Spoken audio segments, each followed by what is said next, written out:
राज, मैंने बेसिक क्या समझाया था? बेसिक समझा दिया था ना कि यह त्रिस्तरीय व्यवस्था है। सबसे नीचे ग्राम पंचायत, फिर पंचायत समिति और फिर जिला परिषद। बातें मत करो, देखो ठीक है। त्रिस्तरीय व्यवस्था समझा देती थी, कोई दिक्कत नहीं थी। मैंने आपको ये बता दिया था कि राजस्थान में पहली पंचायत की स्थापना हुई थी 2 अक्टूबर 1959 हुई थी। एक योजना बताई थी, अन्नपूर्णा योजना बताई थी ग्रामीण के लिए। कितने रुपए में भोजन मिलेगा? 8 रुपए में। थाली की कीमत कितनी है? 30 रुपए। 22 रुपए कौन देगी? सरकार देगी। वो अन्नपूर्णा रसोई योजना ग्रामीण। संचालन किसके माध्यम से किया जा रहा है? राजजीविका के माध्यम से किया जा रहा है। और राजजीविका की फुल फॉर्म क्या है? राजस्थान ग्रामीण आजीविका विकास परिषद, ये इसकी फुल फॉर्म है। ठीक है, चलो आगे अपन बात करते हैं पंचायती राज को और आगे बढ़ाते हैं और इसको समझते हैं। सुनना, लास्ट क्लास के अंदर मैंने आपको इतना समझाया था, यहां पर वापस देखना, वापस समझना पड़ेगा। देखो, सारा का सारा पैसा केंद्र के पास आता है। केंद्र क्या करेगा? इस पैसे को किसको बांटेगा? राज्य को। राज्य इस पैसे को किसको बांटेगा? स्थानीय स्वशासन। स्थानीय स्वशासन, ठीक है। इस स्थानीय स्वशासन में 2 तरह की संस्थाएं आती है। एक तो आता है पंचायती राज और दूसरा आता है नगर निकाय। बताया था। इस पंचायती राज के अंदर पुनः 3 तरह के संस्थान आते हैं आपके। एक आता है जिला परिषद, दूसरा आता है पंचायत समिति और तीसरा आता है ग्राम पंचायत। यहां तक मैंने आप लोगों को समझाया था। अगर कोई समस्या है तो पहले बताओ। बताया था यहां तक? चलो अब मुझे बताओ, आप खड़े होइए। हाँ, आप।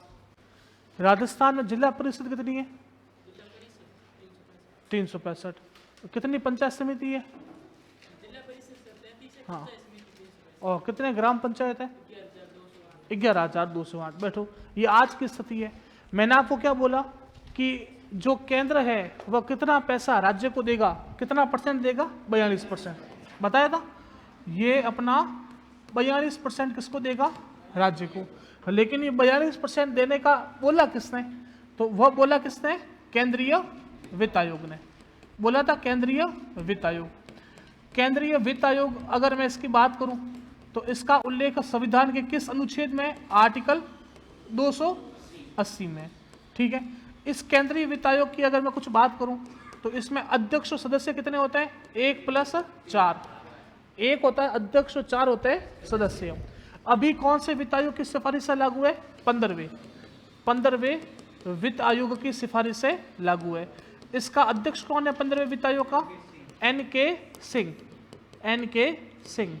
सरकार ने अभी तक, मैंने क्या बोला था, 16वां भी गठित कर दिया है। 16वां वित्त आयोग, इसका गठन हो गया है। और इस 16वें वित्त आयोग के अध्यक्ष कौन है? अरविंद पनगड़िया। ये अरविंद पनगड़िया ध्यान रखना, नीति आयोग के पहले उपाध्यक्ष थे। किसके पहले उपाध्यक्ष थे? नीति आयोग। नीति आयोग पढ़ा है कि नहीं पढ़ा है? National institute for transforming India. इसका अध्यक्ष कौन होगा? प्रधानमंत्री। देखो, पहले क्या होता था, जब हमारा देश आजाद हुआ तब हमको ये लगा कि हमको देश का विकास करना है। तो देश का विकास करने के लिए अपन ने क्या की? 5-5 साल की योजना बनाई, है ना। जो 5-5 साल की योजना बनाई ना, उसको अपन ने नाम दिया पंचवर्षीय योजना। क्या नाम दिया? पंचवर्षीय योजना। ये पंचवर्षीय योजना एक आयोग बनाता था। उस आयोग का नाम था योजना आयोग। क्या नाम था? योजना आयोग। उसकी स्थापना 1950 में की गई थी। कब की गई थी? 1950। ये 1950 से लेकर 2014 तक चल ही रहा था। लेकिन जैसे 2014 में प्रधानमंत्री मोदी देश के प्रधानमंत्री बने, उन्होंने योजना आयोग को हटाकर क्या कर दिया? नीति आयोग। अगर आपको पूछे नीति आयोग की स्थापना कब की गई? 1 जनवरी 2015 को की गई। इस 1 जनवरी 2015 को जो नीति आयोग बना, उसने क्या किया, कुछ काम करने के तरीके में सुधार किया। पहले 5-5 वर्ष की योजना बनती थी, जिसको अपन नाम देते थे पंचवर्षीय योजना। उस 5-5 वर्ष की योजनाओं को इसने क्या कर दिया, बंद कर दिया। ठीक है, अब 5-5 वर्ष की योजनाएं नहीं बनती। ठीक है, नीति आयोग समझ में आ गया। नीति आयोग की स्थापना 1 जनवरी 2015 को की गई। इसका अध्यक्ष वर्तमान में देश का प्रधानमंत्री होता है, तो वो वर्तमान में नरेंद्र मोदी है। उपाध्यक्ष कौन है, तो सुमन बेरी है। कौन है उपाध्यक्ष, सुमन बेरी। आपको ये बात ध्यान रखनी है। ठीक है, तो ये केंद्रीय वित्त आयोग के पहले उपाध्यक्ष थे। कौन, अरविंद पनगड़िया। पहले उपाध्यक्ष मतलब जब ये 1 जनवरी 2015 को बना, तब इसके पहले उपाध्यक्ष कौन थे, अरविंद पनगड़िया। और आपको जानकर ये बात आश्चर्य होगी कि ये व्यक्ति, इस व्यक्ति का संबंध राजस्थान के जयपुर से है। कहां से, राजस्थान के जयपुर से। बात समझ में आ गई। ये अरविंद पनगड़िया के बारे में बात है। चलो अगली बात करता हूं। अब राज्य के पास पैसा आ गया। ये राज्य है अपना कितना प्रतिशत स्थानीय स्वशासन को देगा, 7.25%। कितना देगा, 7.25%। ठीक है, लेकिन किसकी सिफारिश पर देगा, राज्य वित्त आयोग की सिफारिश पर। किसकी सिफारिश पर, राज्य वित्त आयोग। इस राज्य वित्त आयोग का उल्लेख भी आपको आर्टिकल मिलता है क्या, मिलता है। आर्टिकल कौन सा, आर्टिकल 243 आई और वाई। आर्टिकल 243 आई और वाई इसके अंदर मिलता है, मिलता है। चलो इसमें भी वही बात है, इसमें भी एक अध्यक्ष होगा और 4 सदस्य होंगे। ठीक है, एक अध्यक्ष होगा, 4 सदस्य हो गए। अब इसमें जो सिफारिश दी वो कौन से वित्त आयोग ने दी, तो छठे वित्त आयोग, छठवें वित्त आयोग इसने सिफारिश दी। और इस छठवें वित्त आयोग के जो अध्यक्ष थे, उन अध्यक्ष का नाम क्या था, प्रद्युमन सिंह। क्या नाम था, प्रद्युमन सिंह। इस व्यक्ति की जो कमेटी बनी, उस कमेटी ने सिफारिश दी कि क्या दी, कि राज्य क्या करेगा, 7.25% किसको देगा, स्थानीय स्वशासन को। और क्या बोला कि जो पंचायती राज है, जो इसको कितना देगा, 75.10%। और नगरीय निकाय को कितना देगा, 24.90%। कितना देगा, 24.90। जनसंख्या भी यही है। अगर राजस्थान में 100 लोग निवास करते हैं, तो 100 में से 75.10% लोग कहाँ निवास करते हैं, गांवों में। और 24.90% लोग कहाँ निवास करते हैं, शहरों में। ये बात ध्यान रखना। ये जनसंख्या के हिसाब में इन्होंने बांट दिया। चलो अब यहां तक पैसा आ गया पंचायती राज के पास। अब पंचायती राज में भी आगे 3 और है। तो मुझे बताओ सबसे ज्यादा पैसा किसको मिलेगा, ग्राम पंचायत। कितना मिलेगा, बताया था 75%। ठीक है, फिर किसको मिलेगा, पंचायत समिति। कितना मिलेगा, 20%। और फिर किसको मिलेगा, जिला परिषद। कितना मिलेगा, 5%। इस तरह से आप देखो पैसा केंद्र का कहां तक आया, गांवों तक। गांवों में ग्राम पंचायतों तक पैसा पहुंचा है। इसका मतलब आपके लोकल लोगों के हाथों में पैसा है। मैंने एक दिन बात बताई थी कि सरपंच होता है वो अपने में से निर्वाचित होता है। अपन बोलते हैं ना कि सरपंच जी ये काम करवाए नहीं, सरपंच जी वो काम करवाए नहीं। तो सरपंच जी ये काम वो काम, उस सरपंच जी के हाथों में यहां से निकला हुआ पैसा देखो कहां से लेकर कहां तक पहुंचता है। बात समझ में आ रही है। इस वजह से अपन बोलते हैं कि हमारी शासन व्यवस्था के 3 स्तर है, केंद्र सरकार, राज्य सरकार और स्थानीय स्वशासन। और अपन ये भी बोलते हैं कि पंचायती राज भी क्या है, 3 स्तरीय, क्योंकि सबसे पहले आता है जिला परिषद, फिर आता है पंचायत समिति और फिर आता है ग्राम पंचायत। बात समझ में आ गई। देखो ये पूरा का पूरा पैसे का फ्लो है जो आपको पता चलना चाहिए। यहाँ पर अगर 100 रुपया है तो यहाँ पर इसका 42% जाएगा राज्यों के पास। यहाँ पर 42% आया तो इसका 7.25% किसके पास जाएगा, स्थानीय स्वशासन के पास। ठीक है, उसका 75.10% जाएगा पंचायती राज के पास और 24.90 जाएगा नगर निकायों के पास। फिर अगर अपन वापस बात करते हैं तो ग्राम पंचायत को जाएगा 75%, पंचायत समिति को जाएगा 20% और जिला परिषद को जाएगा 5%। एक बार ऐसा कैसा सवाल पेपर में आ रखा है, मैं जब सवाल करवाऊंगा तब उन सवालों की बात करूंगा। ठीक है, कोई दिक्कत नहीं है। यह समझना केंद्रीय वित्त आयोग का उल्लेख संविधान के आर्टिकल 280 में और इसका उल्लेख 243 आई और वाई में। ठीक है, उतारो फटाफट कॉपी में, जैसा बना हुआ है वैसा का वैसा लिखिए।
हाँ, क्योंकि उनको भी सुनिए,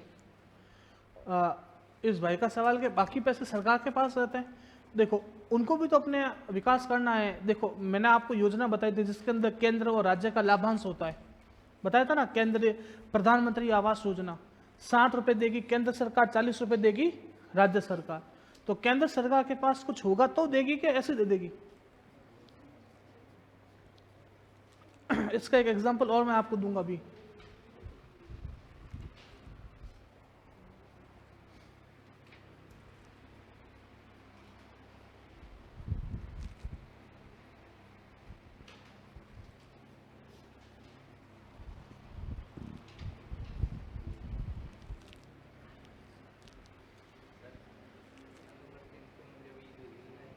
मुख्यमंत्री अनुप्रति कोचिंग योजना,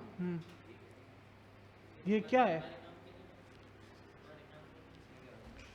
देखो, काम की नहीं, ऐसे नहीं होता। देखो सुनो, ये क्या है कि फ्री कोचिंग करवाने के लिए संबंधित है, ठीक है।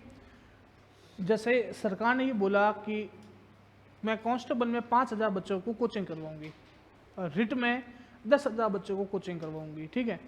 आरएस में 50,000 बच्चों को कोचिंग करवाऊंगी, ठीक है। अब आरएस के लिए क्वालिफिकेशन क्या चाहिए? स्नातक चाहिए, मतलब ग्रेजुएशन होना चाहिए। तो इसमें क्या होता है कि फॉर्म भरे जाता है अनुप्रति कोचिंग योजना में, फॉर्म भरे।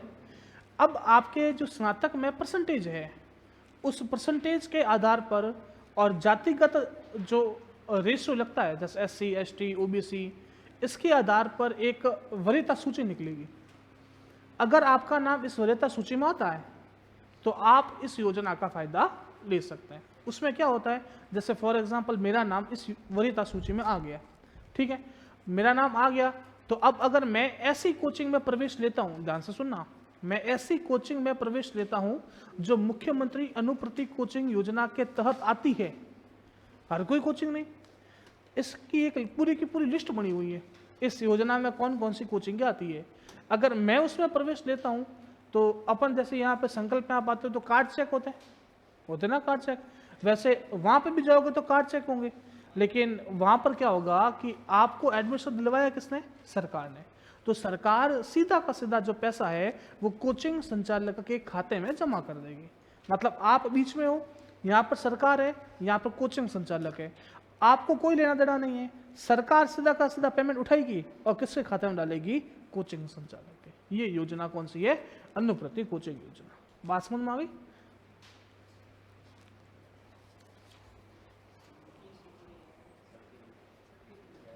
क्या हुआ? मैंने क्या बोला? रजिस्टर्ड कोचिंग हैं उनके पास। जैसे आपने एक योजना का नाम सुना होगा, आप में से किसी के माता पिता सरकारी कर्मचारी है? बताओ। और आपके टीचर हैं? हाँ, तो आपने एक योजना का नाम सुना होगा, RGHS, सुना है? क्या होता है? नहीं, हेल्थ इंश्योरेंस नहीं है। और क्या है? कभी दवाइयाँ लेके आए इससे? फ्री में मिलती है ना? हाँ। इसमें क्या होता है कि ऐसी मेडिकल स्टोर है कुछ जो रजिस्टर्ड है, सरकारी जो कर्मचारी होते हैं, तो रजिस्टर्ड मेडिकल सेंटर पर आप जाओगे, आपके पास पर्ची होगी, उस पर्ची को दिखाओगे तो आपको फ्री में दवाइयाँ मिलेगी। ऐसे आप हर किसी मेडिकल स्टोर पर जाओगे तो नहीं मिलेगी। नहीं, डायरिया बंद हो गई सिस्टम। अब पहले डायरिया मिलती थी, अब डायरियों का सिस्टम बंद हो गया। अब वो पुराने ज़माने की थी, अब नया ऑनलाइन सिस्टम आ गया। वो बात अलग है कि उनको यूज़ करना नहीं आ रहा है तो वो यूज़ कर रहे हैं आज भी। बाकी आजकल आप SSO ID का नाम सुनते हो? SSO, single sign on. काफ़ी बार पेपर में पूछ लिया कि SSO ID की फुल फॉर्म क्या है?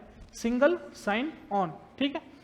अब आप इसको सिंगल साइन ऑन क्यों बोला? जैसे आपके सोशल मीडिया अकाउंट्स होंगे, इंस्टाग्राम अलग है, फेसबुक अलग है, व्हाट्सअप अलग है, तीनों अलग अलग है।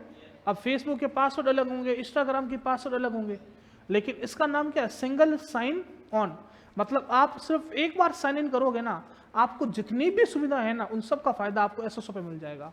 आप अगर बेरोजगार हो, आपको किसी नौकरी का फॉर्म भरना है, आप जाओ SSO पर भर सकते हो, ठीक है। आप अगर सरकारी कर्मचारी हो, आपको दवाइयाँ चाहिए, आप जाओ SSO पर काम कर लो। आप अगर सरकारी कर्मचारी हैं, आपकी ऑनलाइन पत्रावली चलती है आजकल, पहले क्या होता था कि अपन लेटर बनाकर अधिकारियों के पास जाते थे साइन करवाने के लिए, लेकिन जैसा आप आरएस में चयनित होंगे ना, तो उसमें क्या होगा कि आपके पास ऑनलाइन पत्रावली आएगी ई फाइलिंग के माध्यम से। ई फाइलिंग आपके पास पत्रावली आई एसएसओ आईडी पर, आपने काम किया हाथों हाथ और वापस पत्रावली भेज दी। ऐसे सिस्टम होता है। तो सारा का सारा काम राजस्थान का एसएसओ आईडी पर हो गया। आप में से कोई टीचर बनेगा तो उनकी अटेंडेंस होती है, वो भी आजकल ऑनलाइन होती है। साला दर्पण नाम सुना होगा किसी ने, सुना है? क्योंकि टीचर होते हैं तो अपना काम बच्चों से ही करवाते हैं, है ना, तो वो पोर्टल वोर्टल चलाना जानते नहीं है, तो साला दर्पण वो भी आजकल एक ऑनलाइन सिस्टम है। ठीक है, लिख दिया यहां तक।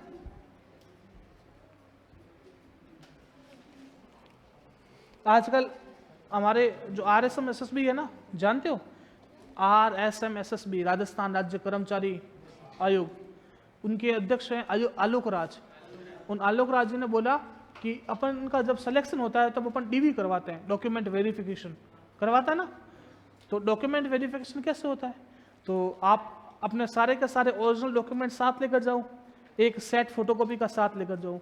आपको बुलाएंगे उस सेंटर पर, आप जाइए, आपका ओरिजिनल और फोटोकॉपी मैच करेगा, ठीक है। अगर आप सही हैं तो आपका सिलेक्शन होगा, नहीं है तो आपका सिलेक्शन नहीं होगा। आज का आलोक राजन ने बोला हम अब DV का पूरा प्रोसेस है वो ऑनलाइन कर देंगे। इसका मतलब ये आपको सारे के सारे दस्तावेज ऑनलाइन सबमिट करने हैं, सारे के सारे ऑनलाइन होंगे और ऑनलाइन डॉक्यूमेंट वेरिफिकेशन हो जाएगा कि बंदा वास्तविक है कि बंदा फर्जी है। समझ में आ रही बात? ये इस तरह के सिस्टम आज का सारा ऑनलाइन सिस्टम चल गया। पहले पत्रावली हार्ड कॉपी चलती थी। हम लोग क्या करते थे, कोई काम है, लेटर निकाला कलेक्टर साहब से, ADM साहब से, SDM साहब से साइन करवाने, तो उनके पास जाते थे साइन लेने के लिए। अब क्या हो गया, हम लोग कंप्यूटर पर बैठे हैं, हम लोगों के पास SSO ID है अपनी खुद की, अधिकारियों की SSO ID है। हम लोग क्या करते हैं, कंप्यूटर पर बैठ के लेटर बना दिया पूरा, कोई भी काम है अर्जेंट, उसका लेटर बना के फॉर्मेटिंग करके सीधा का सीधा फॉरवर्ड कर देंगे अपनी SSO ID से अधिकारी की SSO ID पर। वो मेरे खाते से कहाँ चली गई, अधिकारी की। अब वो उसके अधिकारी के खाते में बोल रही है कि आपके पास ये पत्रावली आए हुए 2 घंटे हो गए, आपने काम नहीं किया, 3 घंटे हो गए आपने काम नहीं किया, 4 घंटे हो गए काम नहीं किया। वरना क्या होता है, मैं भले ही उसके पास चला जाऊं, वो बंदा है ही नहीं, मैं साइन किससे करवाऊंगा? और कोई अगर अर्जेंट है तो गलती किसकी, मेरी होती है ना, क्योंकि अधिकारी तो अपने हाथ झटक देंगे, मेरे पास आए नहीं तू, अब ये तो पता नहीं आप थे ही नहीं, वरना मैंने ऑनलाइन कर दी।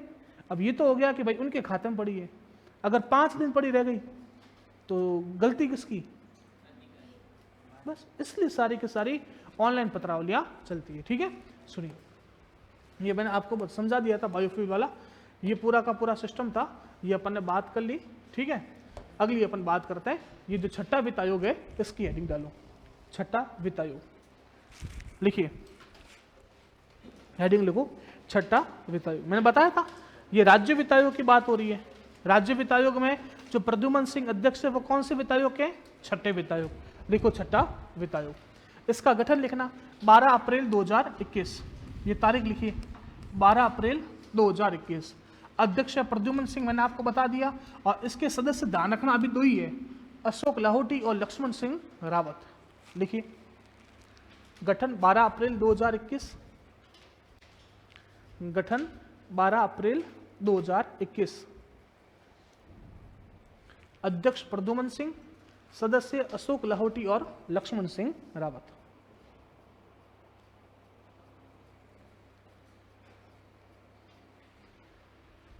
अगला पॉइंट लिखना, इसमें एक अध्यक्ष व 4 सदस्य होते हैं। इसमें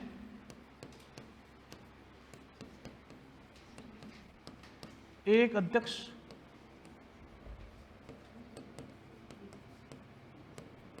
व 4 सदस्य होते हैं। इसमें एक अध्यक्ष व 4 सदस्य होते हैं। किसमें, राज्य वित्त आयोग में एक अध्यक्ष होगा और 4 सदस्य, लेकिन सदस्य कितने हैं, 2। 4 के 4 होना आवश्यक नहीं, अधिकतम कितने हो सकते हैं, 4 हो सकते हैं, लेकिन अभी वर्तमान में कितने, 2 है। एक तो है अशोक लाहौटी और दूसरा है लक्ष्मण सिंह रावत। ठीक है, ये 16वां वित्त आयोग दे रखा है, लेकिन अपनी जो सिफारिश है ना वो कौन से वित्त आयोग की है, 15वें की है। केंद्रीय वित्त आयोग की बात कर रहा हूं। अब हेडिंग डालो 15वां केंद्रीय वित्त आयोग, हेडिंग में लिखो 15वां नहीं 16 मैं लिखाऊंगा तब लिखना। 15वां केंद्रीय वित्त आयोग, 15वां केंद्रीय वित्त आयोग, 15वां केंद्रीय वित्त आयोग। लिखो इसमें पहला पॉइंट। ये छठा कौन सा था? राज्य था, है ना, ये कंफ्यूज मत होना। छठा था वो था राज्य, अब 15वां कौन सा है? केंद्र होगा, ठीक है। 15वें वित्त आयोग में लिखो संविधान के अनुच्छेद 280 के तहत, संविधान के अनुच्छेद 280 के तहत इसका गठन किया जाता है। संविधान के अनुच्छेद 280 के तहत इसका गठन किया जाता है। संविधान के अनुच्छेद 280 के तहत इसका गठन किया जाता है। लिखो इसमें एक अध्यक्ष व 4 सदस्य होते हैं। अगला लिखो इसमें एक अध्यक्ष और 4 सदस्य होते हैं। एक अध्यक्ष और 4 सदस्य होते हैं। एक अध्यक्ष और 4 सदस्य होते हैं। फिर लिखो 15वें वित्त आयोग के अध्यक्ष, 15वें वित्त आयोग के अध्यक्ष कौन है? एन.के. सिंह। 15वें वित्त आयोग के अध्यक्ष एन.के. सिंह, ये 15वें वित्त आयोग के आपके वर्तमान के अध्यक्ष है। नीचे पॉइंट डालकर लिखना, एक और लिखिए पॉइंट।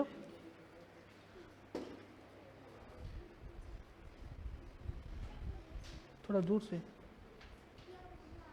ये लिखा है ना बोर्ड पे, अनुच्छेद 280 के तहत एक अध्यक्ष और 4 सदस्य, और वर्तमान अध्यक्ष कौन? एन.के. सिंह। हाँ तो बस ये बोला मैं, जो बोल रहा हूँ बोर्ड पे लिख रहा हूं मैं आपके। अगला पॉइंट लिखिए, इनकी सिफारिशें,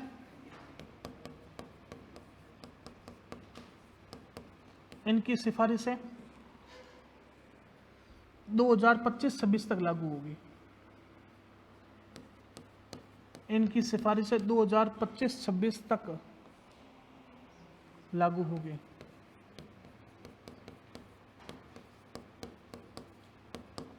इनकी सिफारिशें 2025-26 तक लागू होगी। याद रहेगा, 2025-26 तक इनकी सिफारिशें लागू होगी, आपको ध्यान रखना है। हेडिंग डालो 16वां वित्त आयोग। हेडिंग डालो 16वां वित्त आयोग। ये बातें बहुत महत्वपूर्ण है। आपके पेपर में कहीं ना कहीं, या तो आप वनडे एग्जाम दोगे तब, या आप आरएस का पेपर दोगे तो आपको सिंपल सा सवाल पूछेगा कि केंद्रीय वित्त आयोग पर टिप्पणी कीजिए। तो आप टिप्पणी जब करोगे ना तो इन सब बातों को लिखना पड़ेगा, ठीक है। अगला लिखो अध्यक्ष अरविंद पनगड़िया। अध्यक्ष लिखो अरविंद पनगड़िया, अरविंद पनगड़िया।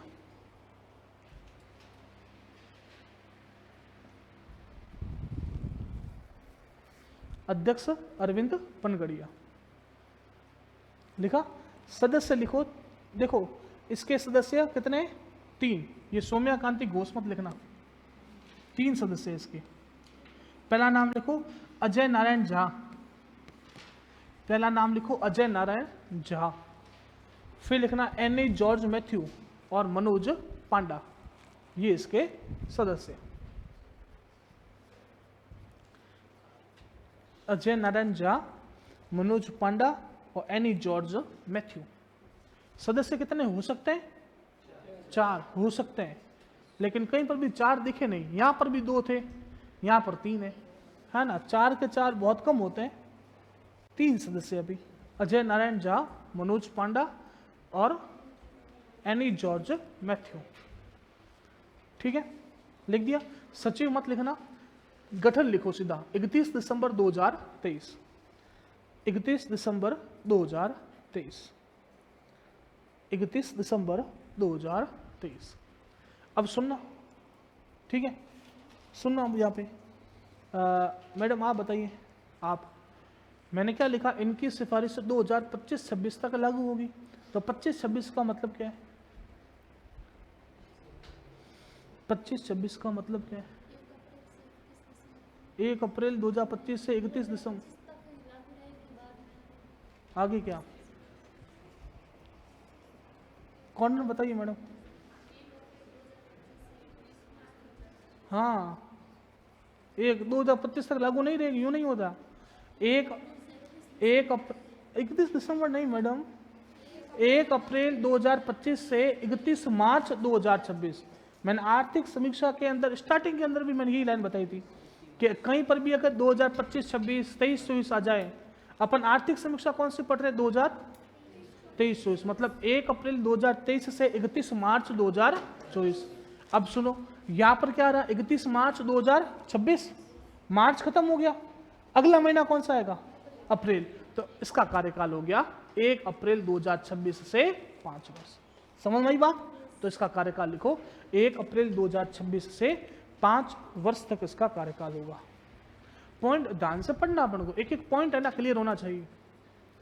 ये 25-26 तक है, तो फिर ये इसका कार्यकाल या तो मैं ऐसे बोल दूं 26-27 से, या तो ऐसे भी बोल सकता हूं ना 26-27, मतलब 1 अप्रैल 2026 से 5 साल तक। ठीक है, तो 1 अप्रैल 2026 से 5 वर्ष तक इसका कार्यकाल होगा। कौन सा है, 16वां वित्त आयोग। देखो मैंने अभी तक आपको वित्त आयोग बताए 3, एक तो मैंने बताया राज्य का 6ठा वित्त आयोग, एक मैंने बताया केंद्र का 15वां वित्त आयोग, और एक और मैंने बताया केंद्र का 16वां वित्त आयोग। इन तीनों में कोई समस्या है क्या?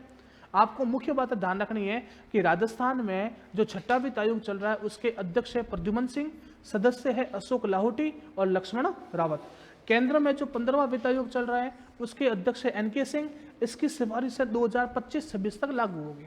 2025-26 से आगे के लिए, मतलब 1 अप्रैल 2026 से आने वाले 5 वर्षों के लिए अपन ने 16वां वित्त आयोग गठन कर दिया। उसके अध्यक्ष है अरविंद पनगड़िया, सदस्य है अजय नारायण झा, मनोज पांडव, एनी जॉर्ज मैथ्यू। बस इतनी सी बातें पता होनी चाहिए। ये आपका करंट भी है और ये आपका स्टैटिक भी है जो आपके काम आता है। ठीक है, मैं अरविंद पनगड़िया के बारे में एक बात लिखवा रहा हूं, आप लोग साथ साथ में लिखिए।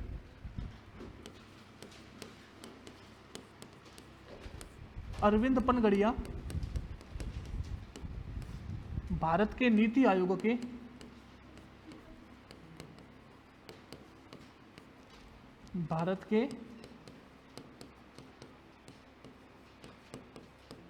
नीति आयोग के प्रथम अध्यक्ष थे। अध्यक्ष नहीं थे, उपाध्यक्ष थे। हाँ, आंखें खुली रखना। प्रथम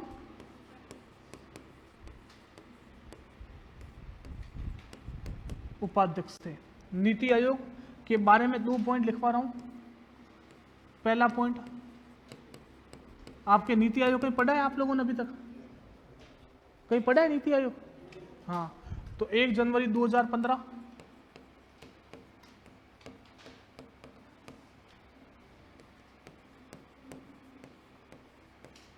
इसके अध्यक्ष होते हैं प्रधानमंत्री, और इसका उपाध्यक्ष वर्तमान में कौन है? हाँ, सुमन बेरी।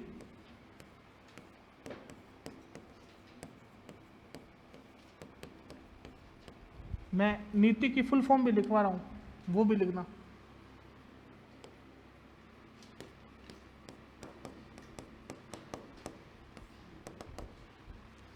नीति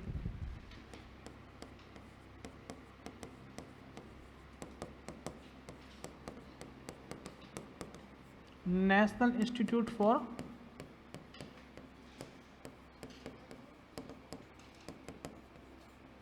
ट्रांसफॉर्मिंग क्या India, national institute for transforming India. ये सारी की सारी बातें आपके लिए रामबाण है, पेपर में सीधी की सीधी पूछेंगे और आप लोगों को आएगी नहीं।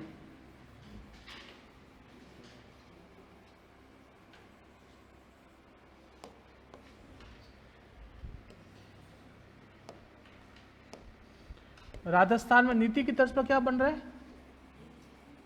क्या बन रहा है? NITI Aayog, Rajasthan institute for transforming India.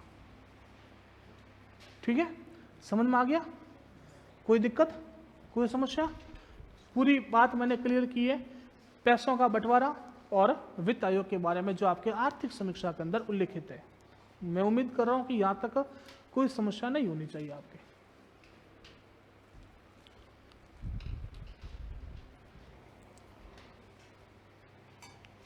आगे चले, आगे आगे आप हेडिंग डालो पंचायत पुरस्कार, हेडिंग लिखिए पंचायत पुरस्कार।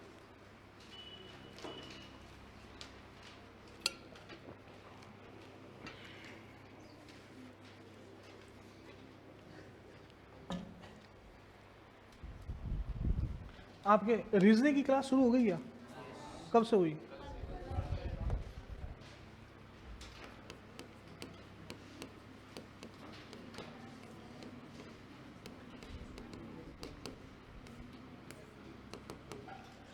आप ये बात बताइए कि पुरस्कार क्यों दिए जाते हैं? पुरस्कार क्यों दिए जाते हैं? अच्छे काम को सराहने के लिए, प्रोत्साहन के लिए दिए जाते हैं। अपन यहाँ पर पंचायत पढ़ रहे हैं, तो पंचायत मैंने बोला 3 तरह की होती है, एक तो ग्राम पंचायत, पंचायत समिति और जिला परिषद। अब कोई ऐसी पंचायत समिति हो, ऐसी ग्राम पंचायत हो, ऐसी कोई जिला परिषद हो जिसने बहुत बढ़िया काम किया, तो जब बहुत बढ़िया काम किया तो उसको सराहने के लिए अपन ने किसकी शुरुआत की? पंचायत पुरस्कारों की शुरुआत। बात समझ में आई? कोई दिक्कत? कौन कौन से पंचायत पुरस्कार है जो दिए जाते हैं, उनकी मैं बात कर रहा हूँ, एक ही करके लिखेंगे और समझेंगे, ठीक है? मेन बात आपको पुरस्कार का नाम पता होना चाहिए और उसके अंदर जो खास बात है वो आपको पता होनी चाहिए। पहला पुरस्कार लिखिए आप, दीनदयाल उपाध्याय।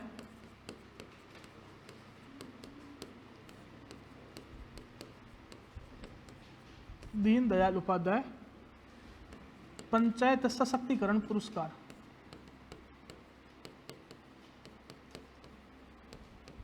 दीनदयाल उपाध्याय पंचायत सशक्तिकरण पुरस्कार। ध्यान से सुनना, ये पुरस्कार 3 जिला परिषद को दिया जाएगा। किसको दिया जाएगा? 3 जिला परिषद।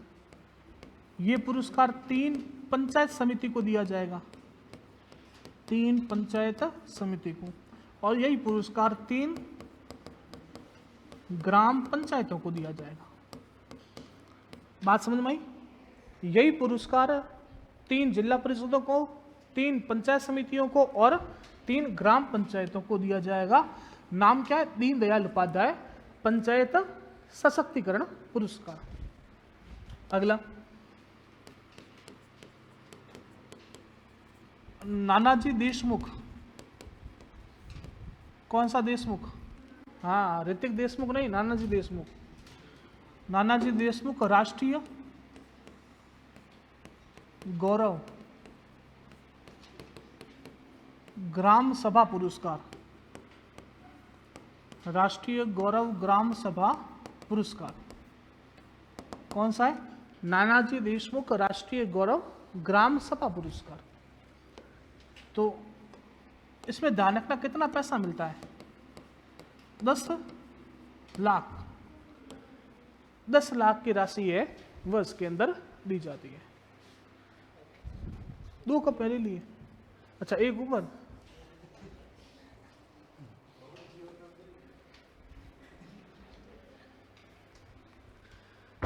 ठीक है, नानाजी देशमुख राष्ट्रीय गौरव ग्राम सभा पुरस्कार। अगला लिखना,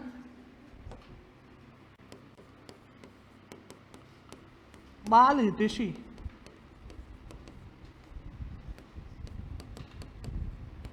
बाल हितैषी पंचायत पुरस्कार। बाल हितैषी पंचायत पुरस्कार, इसमें पैसा मिलता है 5 लाख। अगला, ग्राम पंचायत विकास योजना पुरस्कार।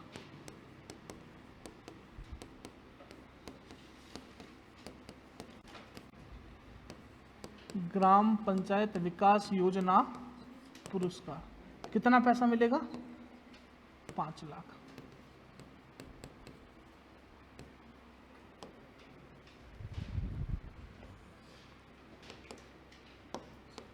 अगला, ग्राम ऊर्जा स्वराज विशेष पंचायत पुरस्कार।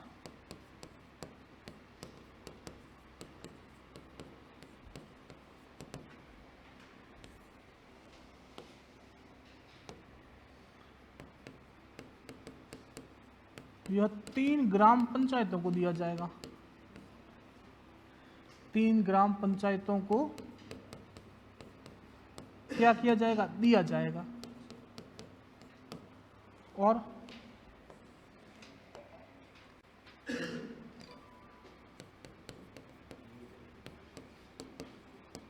ऐसी पंचायतों को दिया जाएगा, ऐसी पंचायतों को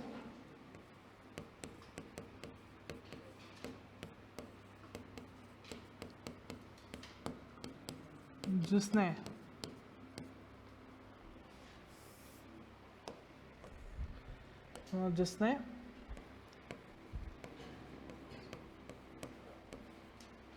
नवीनीकरणीय ऊर्जा के क्षेत्र में कार्य किया है।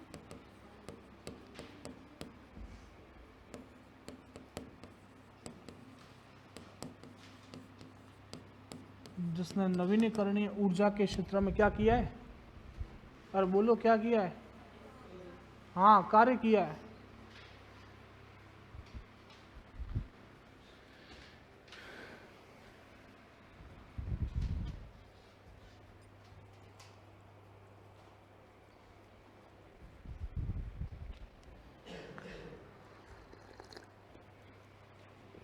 चलो, अब मैंने यहाँ पर एक पॉइंट लिखा है, नवीनीकरणीय ऊर्जा। आप में से बताओ, नवीनीकरणीय ऊर्जा का मतलब कौन जानता है? हाथ खड़ा करना जिसको पता है। मैंने शायद पहले भी चर्चा कर रखी है क्या? बताओ। ऐसी ऊर्जा जिनके उत्पादन की कोई समस्या नहीं है, आप कितना भी यूज करो आप वापस उसको पैदा कर लोगे। जैसे सौर ऊर्जा, पवन ऊर्जा, बायोगैस ऊर्जा, बायोमास ऊर्जा, ज्वारीय ऊर्जा, भूतापीय ऊर्जा, ये सारी की सारी ऊर्जा कौन सी है? नवीनीकरण। तो बताओ, बढ़िया ऊर्जा का स्रोत कौन सा है? नवीनीकरण कि गैर नवीनीकरण? नवीनीकरण है। क्यों? क्योंकि बार बार पैदा की जा सकती है, वरना कोयले को खत्म कर लोगे तो फिर वापस पैदा करना संभव नहीं है ना। अब जैसे अपन आज इसी वजह से पेट्रोल से जा रहे हैं अपन किसकी तरफ? इलेक्ट्रिक गाड़ियों की तरफ जा रहे हैं ना। आप लोग देखो, कहीं गाड़ी ऐसे देखते हो ना जिसके ऊपर हरी नंबर प्लेट लगी हुई हो। हरी नंबर प्लेट है वो मतलब इलेक्ट्रिक व्हीकल है। मैंने आपको बताया था, सफ़ेद है मतलब प्राइवेट है, और येलो है मतलब हाँ टैक्सी है। ठीक है, तो ये बात ध्यान रखना। तो ऐसे पंचायतों को दिया जाएगा जिसने नवीनीकरणीय ऊर्जा के क्षेत्र में कार्य किया है। ठीक है, अगला एक पुरस्कार और लिखो, कार्बन न्यूट्रल विशेष पंचायत पुरस्कार।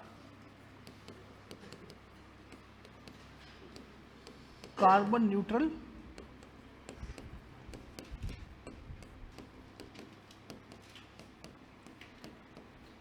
विशेष पंचायत पुरस्कार, ये भी 3 ग्राम पंचायतों को दिया जाएगा।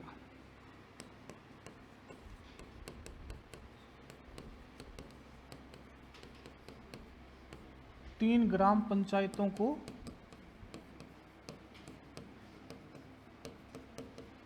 दिया जाएगा।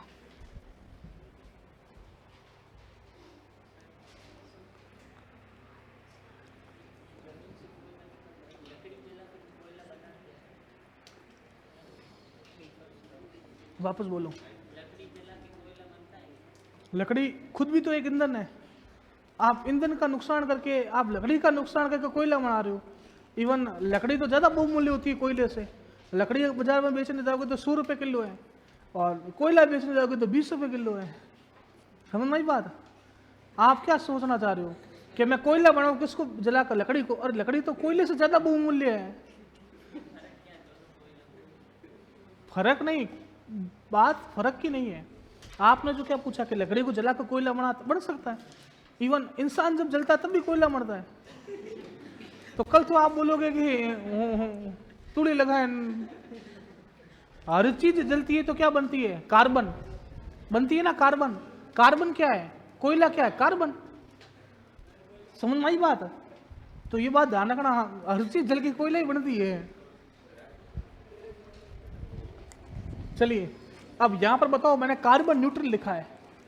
कार्बन न्यूट्रल क्या है? कार्बन उदासीन कैसे?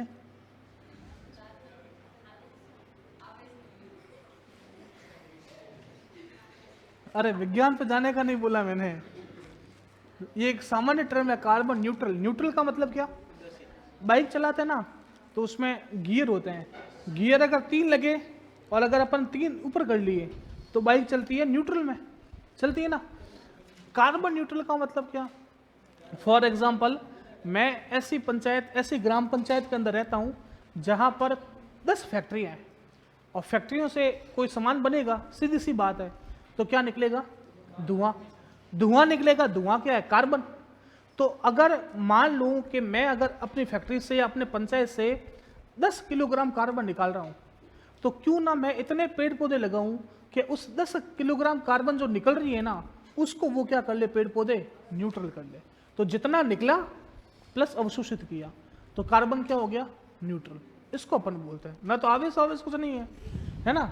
तो कार्बन न्यूट्रल मतलब जितना आपने उत्सर्जित किया उतना आप लोगों ने क्या कर लिया, अवशोषित। तो उसको अपन क्या बोलते हैं, कार्बन न्यूट्रल विशेष पंचायत। ऐसे 3 ग्राम पंचायतों को दिया जाएगा जिसने पर्यावरण के क्षेत्र में बढ़िया काम किया हो। कार्बन न्यूट्रल का मतलब यही है कि पर्यावरण के क्षेत्र में अच्छा काम किया हो, उसको अपन बोलते हैं कार्बन न्यूट्रल। ये पर्यावरण में बहुत महत्वपूर्ण शब्द है। आप जितना जल्दी इन शब्दों को सीखोगे ना, इलेक्ट्रिक व्हीकल, इनके बारे में पॉलिसीज, ये आजकल पर्यावरण पे बहुत ज़्यादा सवाल आते हैं, क्योंकि आजकल के ज़माने में जो ज्वलंत मुद्दा है ना, वो क्या है, पर्यावरण। आज अपन ने विकास तो बहुत अच्छा कर लिया, लेकिन इस विकास के चक्कर में अपन ने कहीं ना कहीं पर्यावरण को बहुत नुकसान पहुंचाया है। तभी ये रामसर साइट है ना, रामसर साइट की घोषणा करना, यूनेस्को वर्ल्ड हेरिटेज साइट, ये कार्बन न्यूट्रल, वनस्पतियों को बचाने के लिए। अभी आप बताओ, बाड़मेर के अंदर, ये सिव के अंदर ओरण बचाओ अभियान चल रहा है ना। वहाँ पर क्या है कि प्रशासन चाहती है कि आप लोग सोलर पैनल लगाओ, लेकिन सोलर पैनल लगाने के लिए सीधी सी बात है, किसको साफ करना पड़ेगा, जंगलों को, पेड़ पौधों को साफ करना पड़ेगा। अगर पेड़ पौधे साफ नहीं किए तो सूरज यूं उग रहा है, लेकिन पेड़ की छाया किस पर पड़ेगी, पैनल पर, तो सूरज से रोशनी बनेगी, नहीं बनेगी। समझ में आ रही बात है। तो पर्यावरण बहुत ज्वलंत मुद्दा है आजकल, इसके बारे में बहुत ज़्यादा चीज़ें हो रही। जैसे आपने भूगोल में, इतिहास में पढ़ा होगा कि एक आंदोलन हुआ था, चिपको आंदोलन, पढ़ा है। हाँ, उत्तराखंड में सुंदरलाल बहुगुणा ने किया था, क्योंकि वहाँ पर एक बांध बना रहे थे, टिहरी बांध। कौन सा बांध था, टिहरी। अब बांध बनाओगे तो सीधी सी बात है, बहुत बड़ा एरिया चाहिएगा, और बहुत बड़े एरिया के अंदर जो जीव जंतु पेड़ पौधे रहते हैं उनका नुकसान होगा। तो एक आंदोलन चला, तो उसका नाम क्या था, चिपको। और उसी की प्रेरणा से एक आंदोलन और चला, अपिको चला था कर्नाटक में, वो हेगड़े था, बंधुराव हेगड़े, उन्होंने चलाया था अपिको आंदोलन कर्नाटक में, ठीक है। तो ये सब पर्यावरण का आंदोलन। अपन के राजस्थान के खुद के अंदर खेजड़ली आंदोलन हुआ है ना, जिसकी याद में अपन खेजड़ली वृक्ष मेला लगाते हैं, जो विश्व का सबसे बड़ा वृक्ष मेला है, और खेजड़ली दिवस बनाते हैं। खेजड़ी को अपन ने राज्य वृक्ष का दर्जा दे रखा है ना। ये सारा का सारा पर्यावरण से संबंधित है, ठीक है। तो ये पुरस्कार आपको ध्यान रखना। चलो अगली हेडिंग डालो,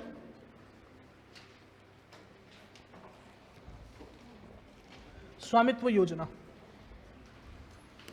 अगली हेडिंग डालो, स्वामित्व योजना। इसको बहुत महत्वपूर्ण मार्क करना, क्योंकि पेपर में आएगी ये योजना।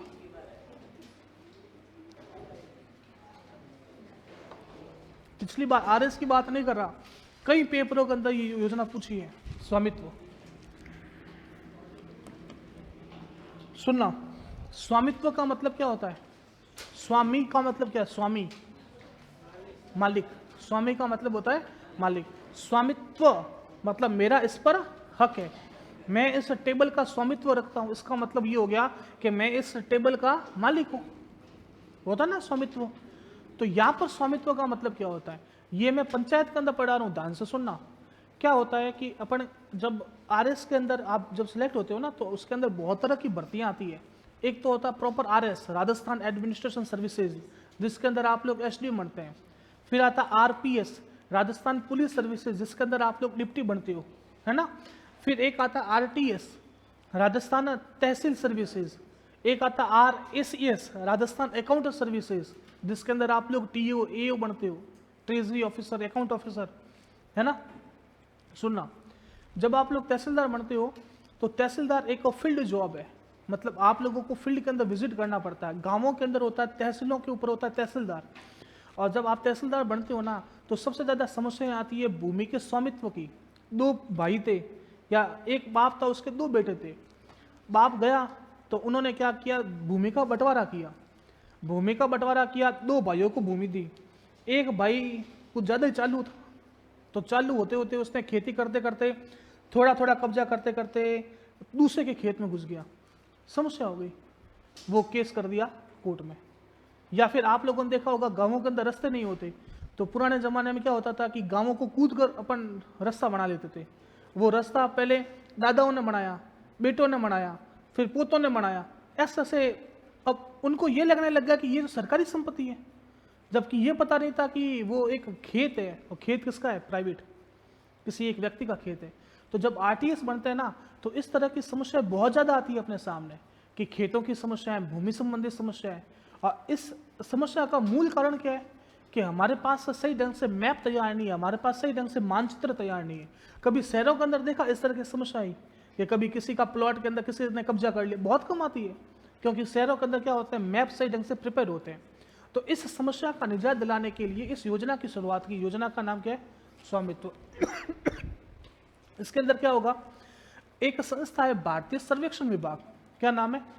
भारतीय सर्वेक्षण विभाग। ये सर्वे करती रहती है। आप लोग कभी देखोगे ना, कहीं बाजार में जाओगे तो आप लोगों ने कई बार एक इंजीनियर देखा होगा, वो ट्राइपॉड लगा होता है। ट्राइपॉड होता है ना, 3 पगों वाला, उस पर एक कैमरा लगा होता है। वो कभी पटरी पर खड़ा होकर यूं कैमरे से कुछ देखता है, देखा कभी?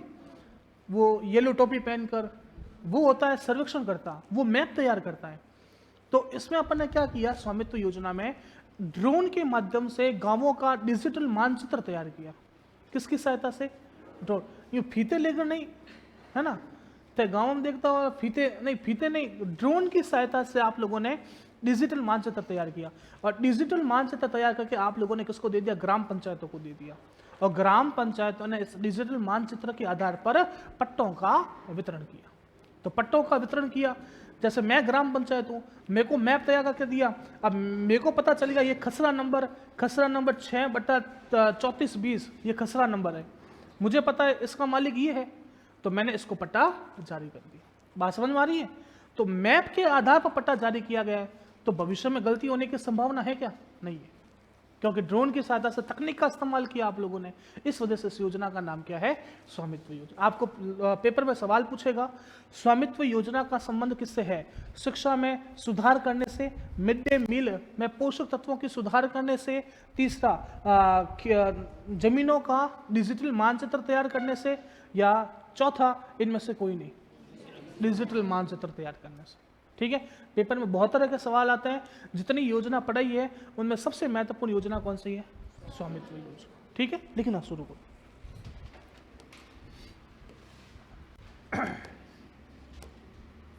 शुरुआत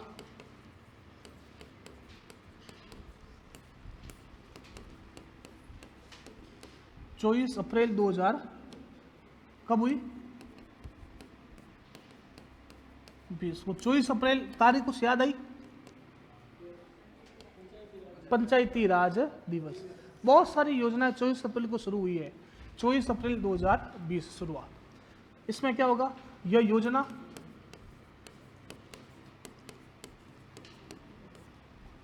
योजना एक तो है भारतीय सर्वेक्षण विभाग,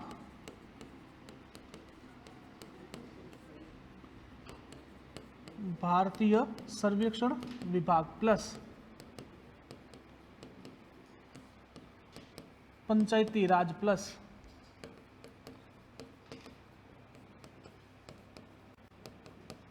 राजस्व विभाग के सहयोग से संचालित है, के सहयोग से संचालित है।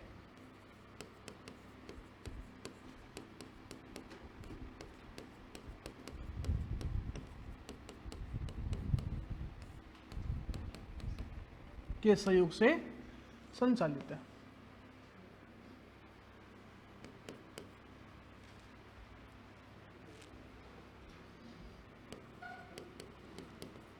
इसमें भारतीय सर्वेक्षण विभाग क्या काम करेगा?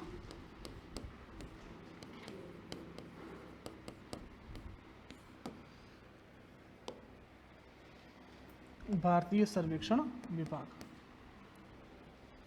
कौन सा विभाग है? भारतीय सर्वेक्षण विभाग। ये क्या काम करेगा?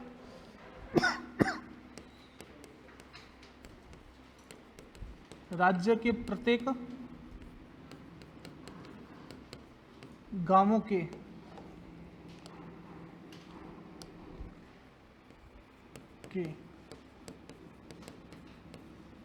आबादी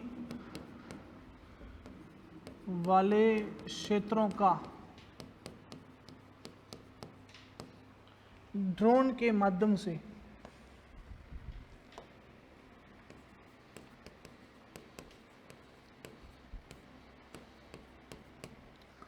ड्रोन आजकल शादियों में बहुत उड़ते हैं। ड्रोन के माध्यम से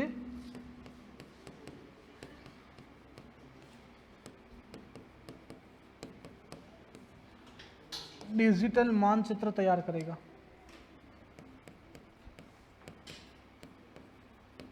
और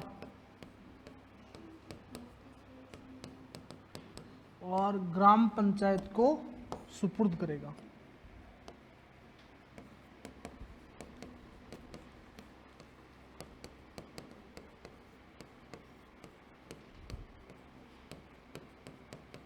ग्राम पंचायत को सुपुर्द करेगा।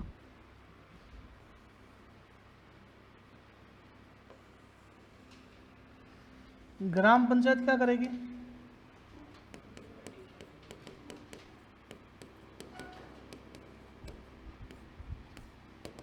ग्राम पंचायत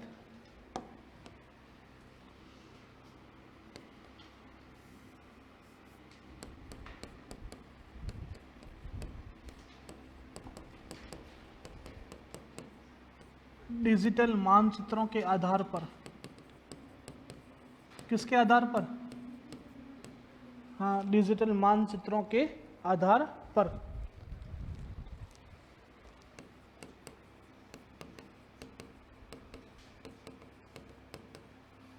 राजस्थान पंचायती राज अधिनियम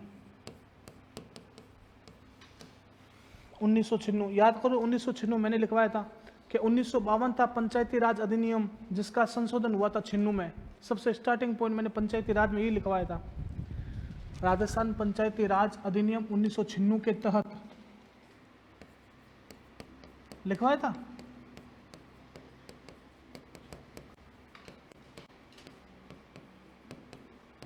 संबंधित व्यक्ति को पट्टा जारी करेगी।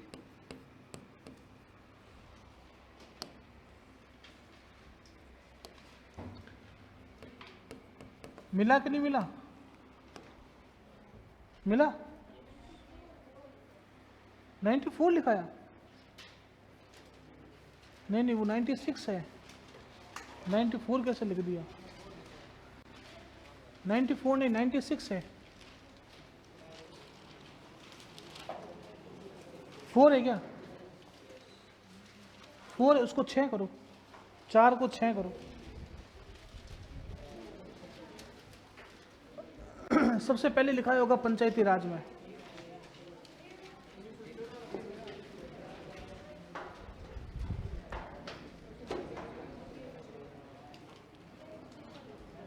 हो गया? 4 को 6 करना, कुछ नहीं करना।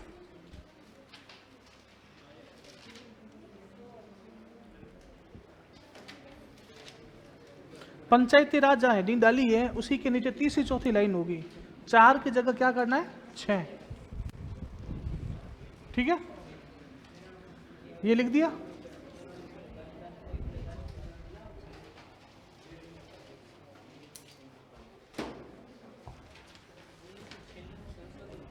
हाँ,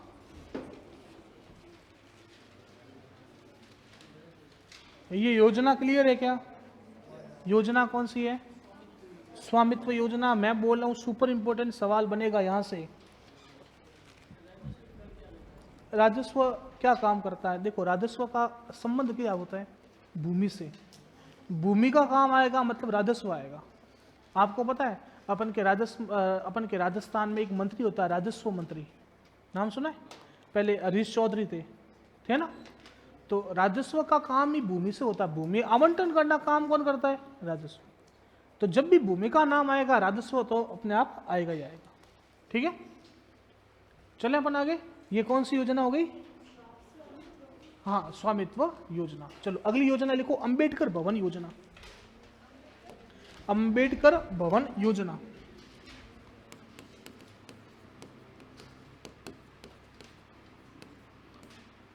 अंबेडकर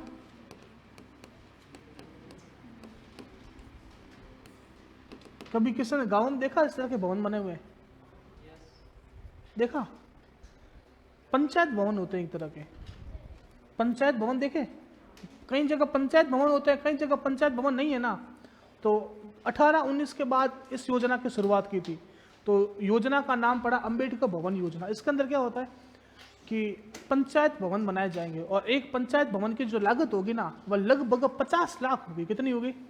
50 लाख। ठीक है, नगर पालिका और जहां पर नगर परिषद है उन मुख्यालयों को छोड़ दो, बाकी जितनी भी पंचायत समितियां हैं, क्या मैंने शब्द यूज किया? पंचायत समिति मुख्यालय। देखो, ग्राम पंचायत, ग्राम पंचायत से ऊपर पंचायत समिति, ग्राम पंचायत लेवल पर नहीं बनेंगे, पंचायत समिति मुख्यालय के लेवल पर क्या बनेंगे? अंबेडकर। ठीक है, लिखो इसको। शुरुआत 2019,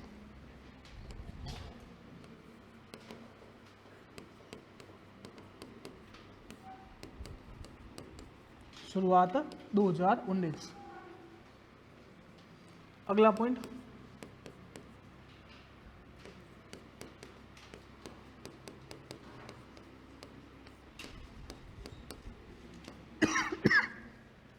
नगर पालिका और नगर परिषद के बारे में जानते हो?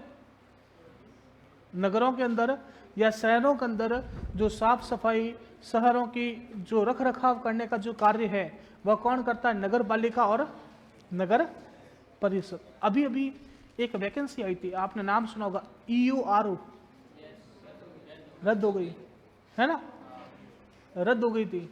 EO और RO, ये EORO जो पद होता है ना, वो यहीं पर होता है, नगर पालिका और नगर परिषद। इसमें पूरा का पूरा जो 74वां संविधान संशोधन है ना, नगर निकायों से संबंधित, वो पूरा का पूरा चैप्टर में दे रखा है। आपको उसकी एक एक धारा पढ़नी पड़ेगी, एक एक धारा याद करनी पड़ेगी। मेरे इस बार रैंक थी 13वीं, मेरा डॉक्यूमेंट वेरिफिकेशन हुआ था EORO में। मजा कर दिया उन्होंने पीछे जाके, 3 साल हुए लगे। अब ठीक है, वैसे ये तो चलो क्या होता है कि अगर बेरोजगार होता है ना तो और ज़्यादा लगता कि अपन ने इतनी मेहनत की, यहाँ तक पहुँचे, DV करवाया और भर्ती कैंसिल हो गई। लेकिन ये तो शुक्र है कि लगे हुए हैं। बाकी ऐसे कई विद्यार्थी थे जिनके अब ये ऐसा ही मामला चल ही रहा है आपके। अब ऐसा ही में कुछ लोग बोलते करो, ठीक है, लगे हुए हैं कुछ बेईमानी से, लेकिन ऐसा तो नहीं हो सकता कि सब लोग बेईमानी से लगे हुए हैं। कहीं तो ईमानदारी आती है। मान लो एक लड़का भी लगा ईमानदारी से, आज बाकी सब की वजह से उस एक बच्चे के साथ तो गलत हुआ। आप ये सोचो कि ना, अपन वर्दी पहन ली, ट्रेनिंग कर ली, ज्वाइनिंग कर ली, पछे क्या नहीं आप इसके काबिल नहीं हो। एक तो ज्वाइनिंग नहीं हुई, उससे पहले होता तो कुछ नहीं।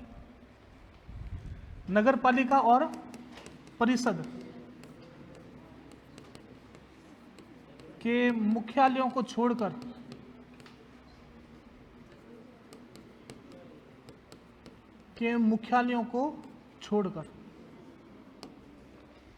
सभी पंचायत समिति मुख्यालयों पर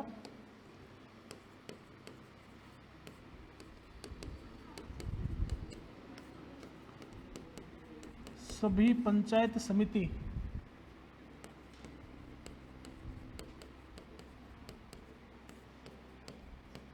मुख्यालय पर अंबेडकर भवन विकसित किए जाएंगे।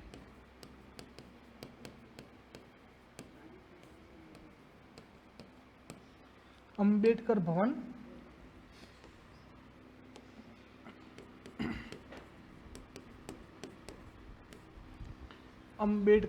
विकसित किए जाएंगे।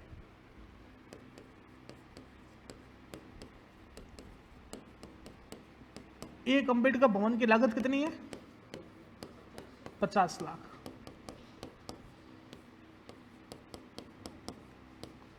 अनुमानित लागत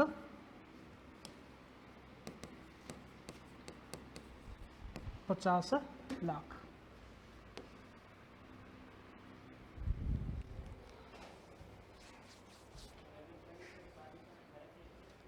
नगर परिषद पालिका में बहुत फर्क है।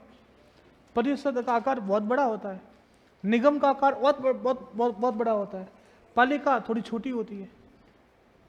ठीक है, जहां जनसंख्या कम होगी वहां पालिका, उससे ज्यादा 5 लाख आधार मानते हैं, 5 लाख तक पालिका, 5 लाख से ज्यादा पर परिषद और 25 लाख से ज्यादा पर निगम। जैसे अभी अभी आपने बजट में पढ़ा है, आप में से कोई दोरीमीना का है? दोरीमीना पालिका बनी है? अब आपको पता ही नहीं है बनी है कि नहीं बनी है। पालिका दोरीमीना बनी है, चौटन बनी है, सिवाना पालिका है, बालोतरा पालिका है, बाड़मेर परिषद है। समझ में आ रही बात? दोरीमीना में जितने लोग रहते हैं उनकी जनसंख्या कम है ना, दोरीमीना में, चौटन में, तो वहां पर क्या बनी? पालिका। बाड़मेर की जनसंख्या ज्यादा है तो बाड़मेर में क्या है? परिषद। अभी तक राजस्थान में 10 नगर निगम है। कितने? 10 नगर निगम है। ठीक है, परिषद और पालिकाएं बहुत ज्यादा है, लेकिन निगम कितने हैं? 10। 2 और अभी इस बार बजट में आए, लेकिन अभी तक काम शुरू नहीं हुआ वहां पर। आगे बात करें अगली योजना। अगली योजना लिखो आप, ग्राम पंचायत विकास योजना।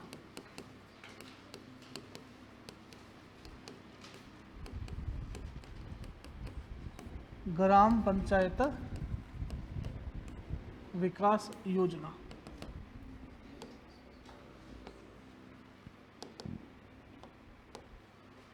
ग्राम पंचायत विकास योजना। देखो ग्राम पंचायत मतलब आप समझ गए कि पंचायत स्तर का सबसे नीचे वाला लेवल। ग्राम पंचायत के बाद पंचायत समिति और फिर क्या आएगा? जिला परिषद। तो सरकार ये बोलती है कि ग्राम पंचायत का विकास करने के लिए सभी उस ग्राम पंचायत के जितने लोग हैं ना, उन सबकी भागीदारी होना आवश्यक है। तो लोगों की भागीदारी को बढ़ावा देने के लिए अपन ने किस योजना की शुरुआत की?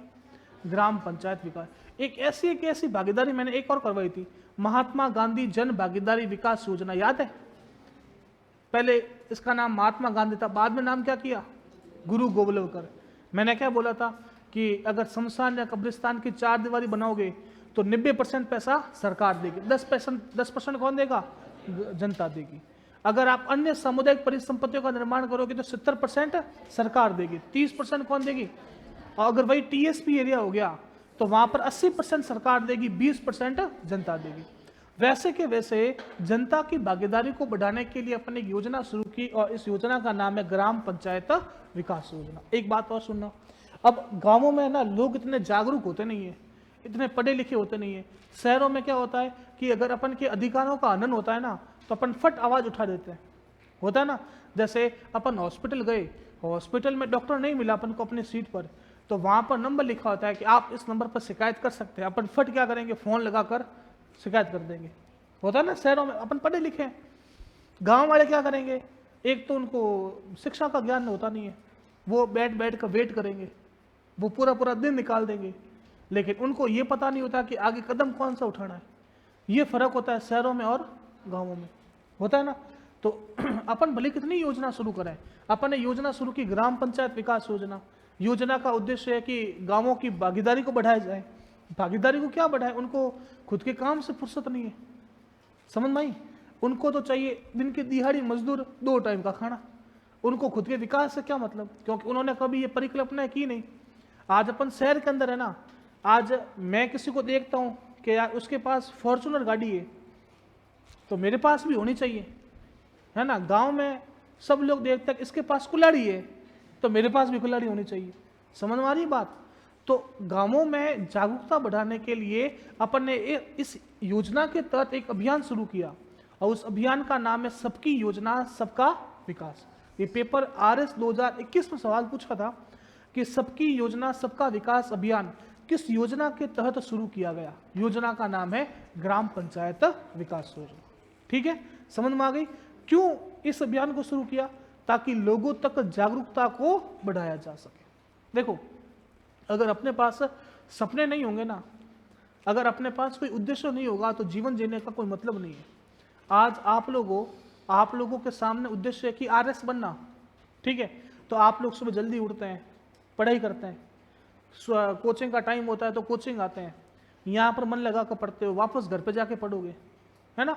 अगर यही अपने सामने उद्देश्य है ही नहीं कि कुछ नहीं करना जीवन में, आरएस बनना ही नहीं है, तो कोई स्ट्रगल करेगा पूरे दिन? नहीं करेगा। आज मेरा उद्देश्य है कि सुबह उठकर पैसा कमाना, तो मैं ऑफिस जाऊंगा क्योंकि मैं इस फील्ड में आ गया पैसे कमाने के।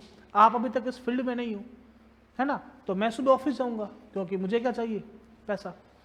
सबके सामने कोई ना कोई लक्ष्य होना चाहिए, और लोगों के सामने जागरूकता बढ़ाने के लिए अपन ने इस योजना की शुरुआत की थी, ग्राम पंचायत विकास। लोग जब तक सपने नहीं देखेंगे तब तक कोई कार्य नहीं करेंगे। अपन ये चाहते हैं कि 2 टाइम का खाना मिल जाए, तो 2 टाइम का खाना तो इंदिरा रसोई योजना में भी मिल रहा है ना, 8 रुपये में। 16 रुपये तो कोई भी कमा ले, नहीं कमा सकते 16 रुपये, लेकिन अपन को वो आत्मसम्मान पूर्वक जीवन चाहिए।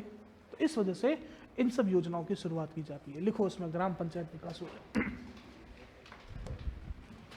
लिखो शुरुआत 2015।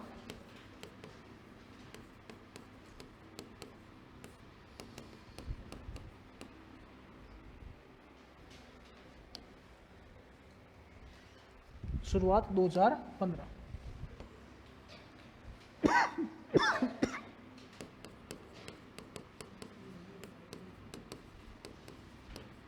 ग्राम पंचायत के विकास में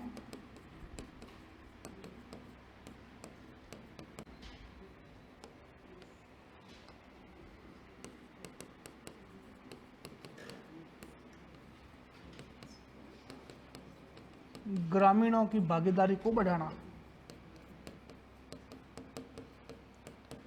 ग्रामीणों की भागीदारी को बढ़ाना।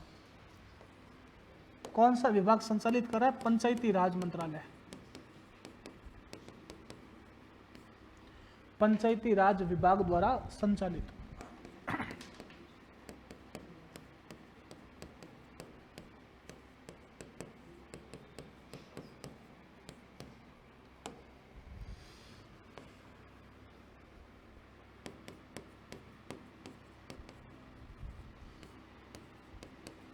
सबकी योजना सबका विकास।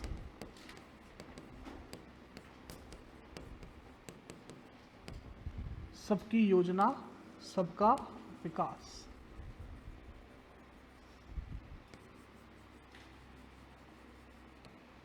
जन जागरूकता अभियान।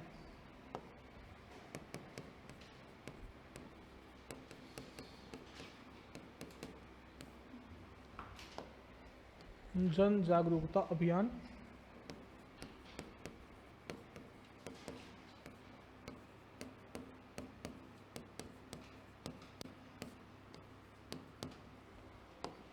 इस योजना के तहत शुरू किया गया।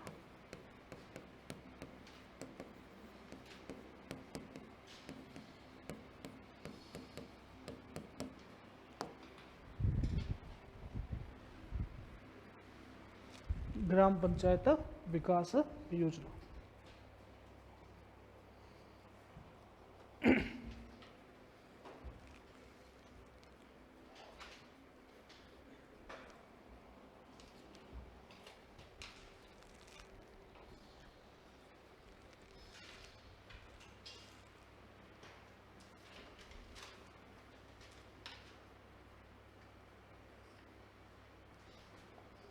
अगली बात करूं, अगला लिखो विलेज मास्टर प्लान।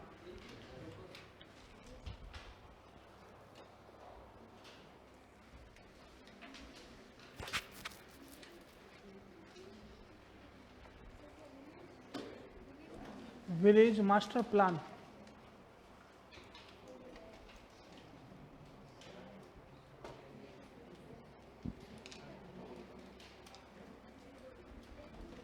लिखे।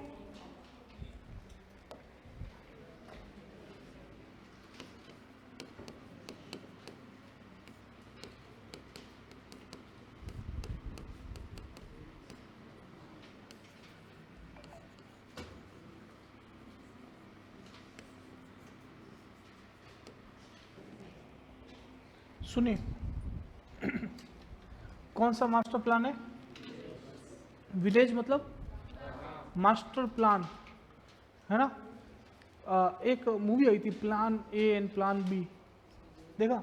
अपन ये या तो कभी जीवन में सुनते भी है ना कि अपन के पास हमेशा दूसरा साइड प्लान और होना चाहिए।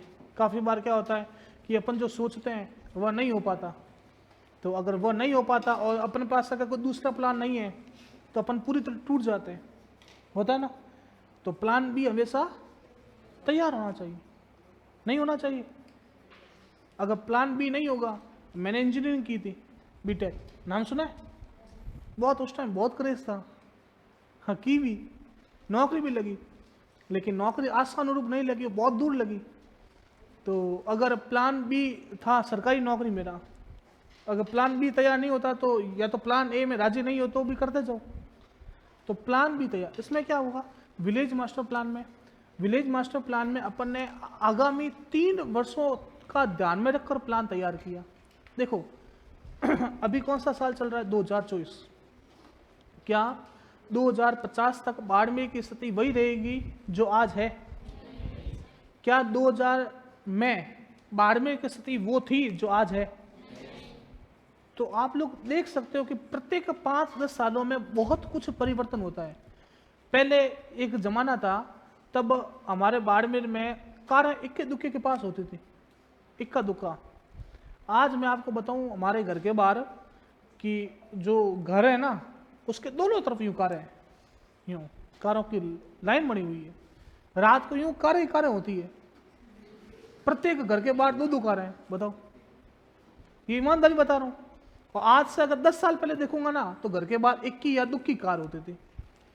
2050 में क्या होगा कि घर के बाहर हेलीकॉप्टर पार्क होंगे या घर की छत पर हेलीकॉप्टर पार्क होंगे, होगा कि नहीं होगा? तो अब आप बताओ कि ये विलेज मास्टर प्लान है ना, तो विलेज मास्टर प्लान में अपन आगामी 30 वर्षों का ध्यान में रखकर काम करते हैं। 30 वर्ष मतलब अपन 2050 तक सोचेंगे कि फॉर एग्जाम्पल ये गांव है, इस गांव का नाम मैं मान लेता हूं अभय का पार। कौन सा पार है? अभय का पार, चौटों में पड़ता है, ठीक है, अभय का पार है। अब इस अभय के पार में अभी वर्तमान में जनसंख्या मैं मान रहा हूं 10,000 है, ठीक है, नहीं होगी इतनी। 2050 में भी क्या 10,000 ही होगी? नहीं। तो इस जो क्षेत्र है ना, इस क्षेत्र को मुझे आगामी 30 साल का ध्यान में रखकर विकास करना है। तो आगामी 30 वर्षों को ध्यान में रखते हुए कि कहां पर भूमि आवंटन करेंगे, यहां पर खेल का मैदान होना चाहिए, यहां पर हॉस्पिटल होना चाहिए, यहां पर विद्यालय होने चाहिए, यहां पर बस स्टैंड होना चाहिए। तो आगामी 30 वर्षों का ध्यान में रखते हुए अपन भूमि का आवंटन करते हैं। तो ये योजना कौन सी है? Village master. जैसे आप लोगों को एक एग्जांपल और देता हूं, आप लोगों ने बाड़मेर के अंदर मावी नगर का नाम सुना है? सुना है? कोई मावी नगर रहता है? एक जना रहता है। मावी नगर का विकास है ना, जो वहां पर प्लॉट कटे थे, वो प्लॉट कटे थे 1995 में। कब कटे थे? 1995। लेकिन मैं आपको बताऊं कि प्लॉट काटने का जो तरीका था ना, वो बहुत बढ़िया था। मतलब उन्होंने एक कॉलोनी के अंदर एक पार्क दिया, वहां पर है ना जो सड़कें है ना, आप देखना शहरों की सड़कों से काफी चौड़ी है, 80-80 फुट की रोड है। 80 फुट बहुत मायने रखता है। कटे कब थे? 1995 में।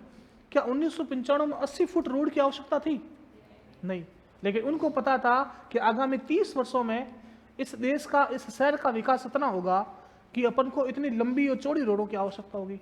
आज आप देखो शहरों के अंदर गाड़ी रखने की जगह ही नहीं है। इस वजह से जो पढ़े लिखे, जो काम कर लोग है ना, वो आउट ऑफ बाड़मेर शिफ्ट हो रहे हैं। मावी नगर की तरफ देखो आप, सब लोग एजुकेटेड फैमिली है, क्योंकि वहां पर बाहर गाड़ी रखने की आवश्यक जगह है, शांत एरिया है, आपको पार्क मिल जाएगा। नहीं तो आप शहर के अंदर देखो, इस पूरे शहर के अंदर सिर्फ एक पार्क है, भगवान महावीर पार्क है ना, पब्लिक पार्क। आप मावी नगर जाकर देखोगे ना, हर एक कॉलोनी के अंदर पार्क है। तो उन्होंने आगामी 30 वर्षों का ध्यान में रखकर आवंटन किया भूमि का। समझ में आई बात? तो अपन इस विलेज मास्टर प्लान में क्या करेंगे? आगामी 30 वर्षों का ध्यान में रखते हुए भूमि का आवंटन करेंगे। तो उसके लिए प्लान बनाया, उस प्लान का नाम क्या है? Village master plan. समझ में आ गई बात? चलो लिखो उसमें।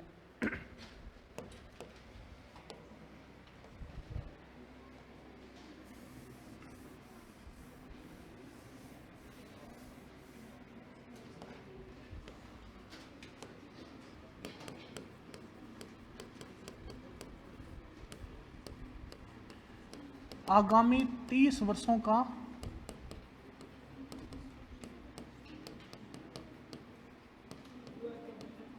शुरुआत लिखी हुई नहीं है बॉस, है ना। शुरुआत आर्थिक समीक्षा के अंदर मेंस नहीं है, इसलिए मैंने छोड़ दी। आगामी 30 वर्षों का ध्यान में रखकर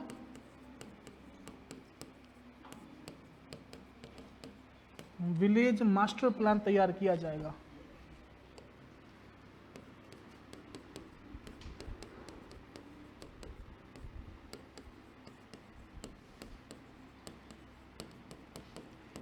आप लोग कंफ्यूज मत हो जाना, इतनी सारी योजनाएं बता रहा हूं, योजनाओं को मैं लाइव एग्जांपल दे देकर समझा रहा हूं ताकि आप लोगों को दिमाग में सेट हो। 30 वर्ष मतलब 2050 तक का ध्यान रखा जाएगा।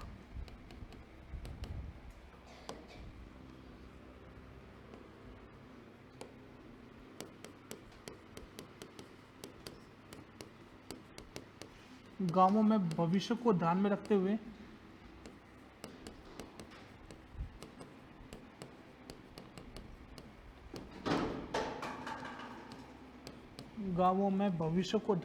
हुए विद्यालय,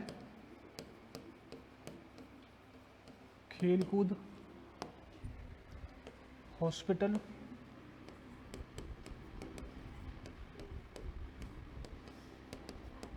बस स्टैंड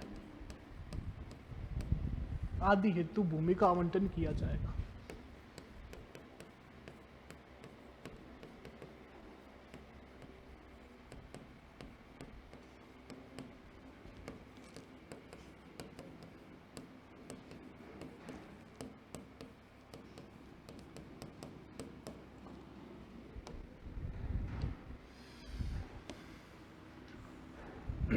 योजना विलेज मास्टर प्लान।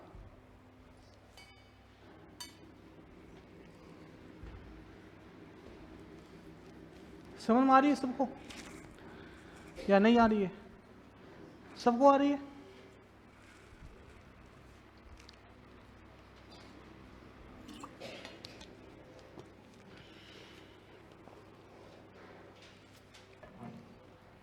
चलो सुनना, अब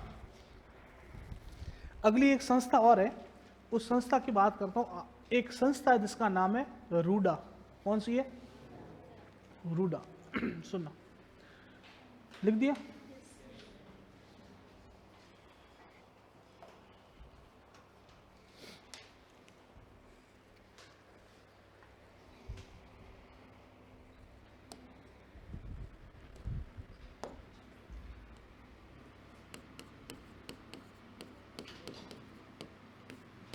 रूडा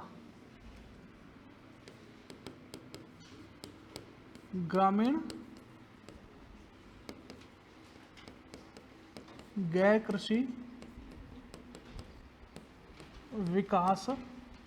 सुनना भाइयों, है ना, इसको लिखना मत अभी, मैं जब बोलूंगा ना तब लिखना, फिर बोलोगे कि सर हमने गलत लिख दिया।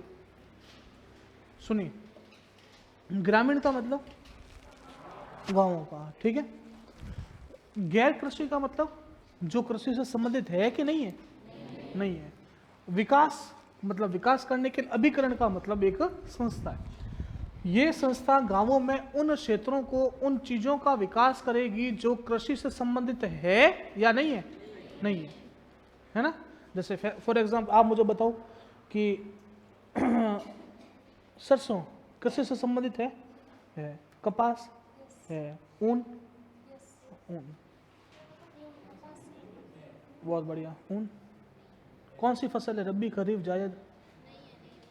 ऊन नहीं है तो किससे प्राप्त होती है? हाँ, भेड़ों से प्राप्त होती है मैडम। क्या है? कृषि कहाँ है? कौन सी फसल है कृषि की? ऊन।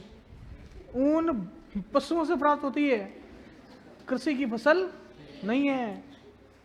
हाँ, चमड़ा नहीं, क्या कृषि है कि नहीं है? नहीं है। चमड़ा, खनिज नहीं है। वनस्पति तेल है? कौन बोला है? अभ्रक, अभ्रक नहीं है, ठीक है। शक्कर है। सूती वस्त्र है, क्योंकि सूती वस्त्र कपास से ही होता है। तो कपास किससे प्राप्त होता है? खेती से। हाँ, खेती से, ठीक है। चलो देखो, ऐसी चीजें जो कृषि से प्राप्त होती है उनका विकास नहीं करना है इस संस्था को, जो कृषि से प्राप्त नहीं होती। जैसे 3 चीजें मैं आपको बताता हूँ। पहली चीज है ऊन। ऊन खेती से प्राप्त होती है नहीं, उसका विकास कौन करेगी? रूडा। ठीक है। दूसरा चमड़ा। चमड़ा किससे प्राप्त होता है? पशुओं से, उसका विकास कौन करेगा? तीसरा लघु खनिज। खनिज नहीं, लघु छोटे मोटे खनिज, तो उसका विकास कौन करेगी? रूडा। तो गांवों में ऐसे उत्पाद जो कृषि से प्राप्त नहीं होते उनका विकास करने के लिए हमने एक संस्था बनाई, उस संस्था का नाम क्या दिया? रूडा। ठीक है। ये 3 चीजों का विकास करेगी, ऊन और ऊन से बने हुए वस्त्र। अभी सीजन है, नेपाली आए अपने बाड़मेर में, आते ना तिब्बतियन, हाँ, तो वो ऊन के कपड़े बेचते हैं। ठीक है। दूसरा बताओ, चमड़ा। और तीसरा कौन सा? लघु खनिज। ठीक है। ये काम कौन करेगी? रूडा। इसके अलावा एक बहुत महत्वपूर्ण काम है जो ये काम करती है, कौन सा? किसका? GI tag. किसका? GI tag. ये नाम आप में से किस किसने सुना है? बताओ। नहीं, वस्तुओं को नाम बताओ किसने सुना है और उसका मतलब क्या होता है? बस जियोग्राफिकल इंडिकेशन, हिंदी में क्या बोलते हैं? भौगोलिक सूचकांक, है ना? कहां पढ़ा आप लोगों ने? आर्ट एंड कल्चर में बता दिए वहां पर आप लोगों को। सुनो, देखो, जीआई का मतलब होता है जियोग्राफिकल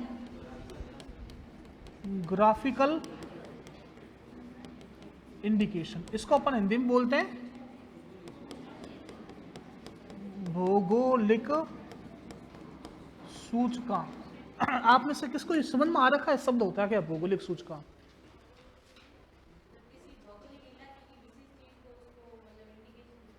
हाँ, भौगोलिक की विशेष चीज को, मतलब उस, सुनना, देखो, मैं एक एग्जांपल, एक कहानी सुनाता हूँ, उस कहानी के माध्यम से आपको भौगोलिक सूचकांक बहुत अच्छे से दिमाग में सेट होगा। भौगोलिक का ना, जब भी किसी के पीछे एक जुड़े ना तो वो उसकी विशेषता बताएगा। ये विशेषता बताता है उस भूगोल की। आप लोग है ना, जब मैं क्लास छोड़ता हूँ या दूसरे टीचर क्लास छोड़ते हैं, आप लोग है ना 10 मिनट के बीच में कुरकुरे चिप्स लेने जाते हो ना? जाते हैं। ठीक है। कोई नमकीन मांगता है ना, तो अपन वहां पर ऐसा जाके बोलते हैं क्या नमकीन दो?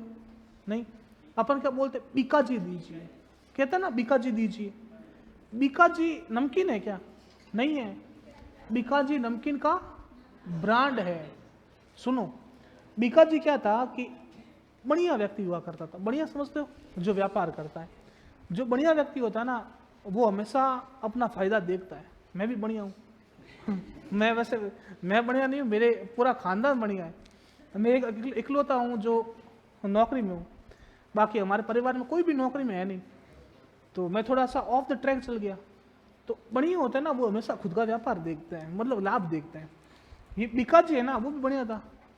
उसने क्या किया कि पहले कुछ था नहीं, तो उसने सोचा कि मैं ऐसा करता हूँ कि नमकीन का व्यापार शुरू करता हूँ। तो उसने क्या किया, अपने घर पे कढ़ाई लगाई, नमकीन बनाना शुरू किया। ठीक है। पड़ोसियों को दी, अच्छी चल गई। फिर आसपास को दी, गली मोहल्ले को दी, मामला सेट हो गया। बीका जी का नाम बीकानेर के अंदर चमक गया। फिर बीकानेर से बाहर इसकी जड़ें फैलने लगी। बाड़मेर, जैसलमेर, पूरे के पूरे राजस्थान में फैल गई, भारत में फैल गई। अब भारत के वे लोग जिनको नमकीन का शौकीन था, वो आउट ऑफ इंडिया गए। तो आउट ऑफ इंडिया गए तो वो नमकीन का प्रचार प्रसार वहां करने लगे। अब देखो, अपन जब निर्यात की बात करते हैं ना, तो परिवहन पढ़ते हैं। परिवहन में अपन पढ़ते हैं कि 3 तरह का माध्यम होता है, जल होता है, वायु होता है और सड़क होता है। मुझे माल तैयार कर मुझे भेजना है फ्रांस। कहाँ भेजना है? फ्रांस। मैं सड़क के माध्यम से भेज सकता हूँ? ऐसी कोई सड़क बनी नहीं भारत और फ्रांस के मध्य। क्या मैं रेल के माध्यम से भेज सकता हूँ? नहीं। मैं वायु परिवहन से भेज सकता हूँ? हाँ। और एक जल परिवहन। वायु परिवहन में अगर एक आदमी जाता है ना फ्रांस, उसकी टिकट पड़ती है कितनी? लगभग 15 से 20 हजार। एक आदमी की सीट पर एक कार्टून बैठेगा, है ना, तो एक कार्टून कितने का पड़ा?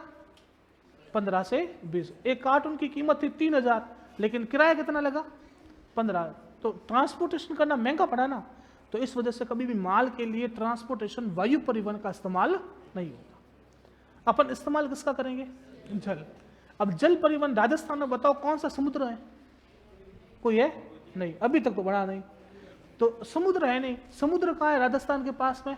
गुजरात, कांडला है, मुद्रा है, ठीक। वो बीकाजी वाला क्या करता था कि माल तैयार किया बीकानेर में, ट्रकों में डालकर भेजता कहाँ? कांडला भेजता। तो 1 दिन हुआ, 2 दिन हुआ, 2 महीने हुए, 2 साल हुए, 3 साल हुए। एक दिन उसने बैठे बैठे हिसाब लगाया कि मेरे ट्रकों के पेट्रोल का भाव पड़ जाता है महंगा, तो यार ये तो गड़बड़ है, नुकसान हो रहा है मेरे। तो कोई पास में भूमिया बैठा था उसका, उसने बोला कि महाराज था यहाँ करो, फैक्ट्री गुजरात में लगा दो। तो उसने बोला वेल एंड गुड आइडिया, मेरे को व्यापार तो बढ़ाना है, तो मैं गुजरात में फैक्ट्री डाल देता हूँ। उसने क्या किया, गुजरात के अंदर फैक्ट्री लगाई। गुजरात में फैक्ट्री लगाई। फैक्ट्री में क्या था? नमकीन बनाने क्या चाहिए? कढ़ाई चाहिए, भट्टी चाहिए, फैक्ट्री कहीं की। उसने क्या, माल बनाना शुरू किया। माल बनाया, उसने टेस्ट किया, टेस्ट में वो स्वाद नहीं जो बीकानेर वाला। उसने उस भूमि को बुलाया कि महाराज समस्या कहाँ है, कि कृपा कहाँ अटकी हुई है? तो हो सकता है कि बीकानेर का पानी ऐसा हो, तो आप ऐसा करो बीकानेर का पानी मंगा कर देखो। उसने क्या किया, बीकानेर की पानी की टंकियां मंगाने शुरू, फिर बनाई नमकीन, फिर वो स्वाद नहीं उसको, फिर मामला गड़बड़ लगा। उसने किसी महाराज को अपना हाथ दिखाया कि महाराज समस्या है। तो महाराज ने बोला कि बीकाजी नाम है ना, ये जो नमकीन बनती है वह बीकानेर की जलवायु ऐसी है, उसकी भौगोलिक दृष्टि ऐसी है, जिसकी वजह से ऐसा नमकीन का स्वाद आता है। आप कहीं और जाकर नमकीन बनाओगे तो ऐसा स्वाद नहीं आएगा जैसा बीकानेर का। अतः उस भौगोलिक की वजह से वह नमकीन फेमस है, अतः अपन बोलते हैं बीकानेरी भुजिया। समझ में आई बात? अब आप लोगों ने सोजत की मेहंदी का नाम सुना है? आप मेहंदी का पौधा ऐसा करना, कल कुछ सोजत जाना और लेकर आना, पौधा सोजत से लेके आना, कहीं और से नहीं लेके आना। पौधा लाकर आप यूं करना कि यहाँ पर लगा देना, ठीक है? उसकी मेहंदी बनाना। आप देखना सोजत की मेहंदी का पौधा रंग और आपके बाढ़ में उगई हुई मेहंदी का रंग, रात दिन का फर्क क्यों होगा? क्योंकि सोजत की जलवायु ऐसी है जो उसको अपने आप में खास बनाती है। बाढ़ में मेहंदी उग तो जाएगी लेकिन वो रंग नहीं आएगा जो सोजत वाला आता है। समझ में आ रही है ना बातें? तो इस वजह से इन चीजों को इनकी भौगोलिक स्थिति के अनुसार अपन एक चिन्ह देते हैं। उन चिन्ह को अपन क्या बोलते हैं? भौगोलिक सूचकांक। समझ में आई बात? कुछ लोग कोई गांव का होता है ना, जैसे मैं आपको एक बात बताऊं, गजेंद्र सिंह खींवसर का नाम सुना होगा। ये राजस्थान के वर्तमान चिकित्सा और स्वास्थ्य मंत्री है। खींवसर जाती है क्या ना? खींवसर क्या है? गांव। ये भी एक तरह का क्या है? भौगोलिक। समझ में आई बात? ये भी एक तरह का क्या? भौगोलिक सूचकांक। क्योंकि वो किसका बोध करवा रहा है? भूगोल का।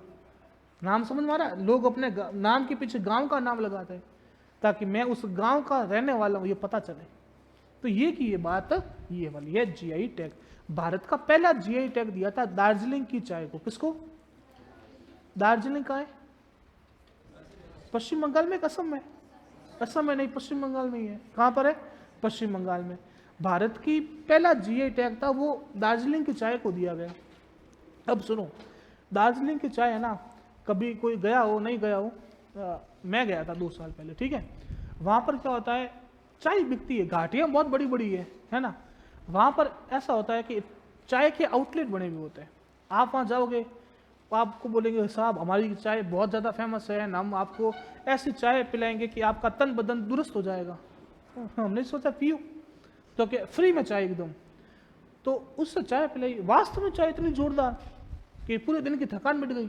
उसने दी किसी, ठीक है, कि और चाहिए? मैंने कहा हाँ। तो कि पैसा लगेगा? मैंने कहा कितना? तो कि 50 रुपये कप। 50 रुपये कप देकर फिर मैंने सोचा कि ऐसा करते हैं कि अपन घर के लिए भी ले लेते हैं। तो कि कितने रुपए किलो चाय पत्ती? तो कि सर 5000 रुपये किलो चाय पत्ती।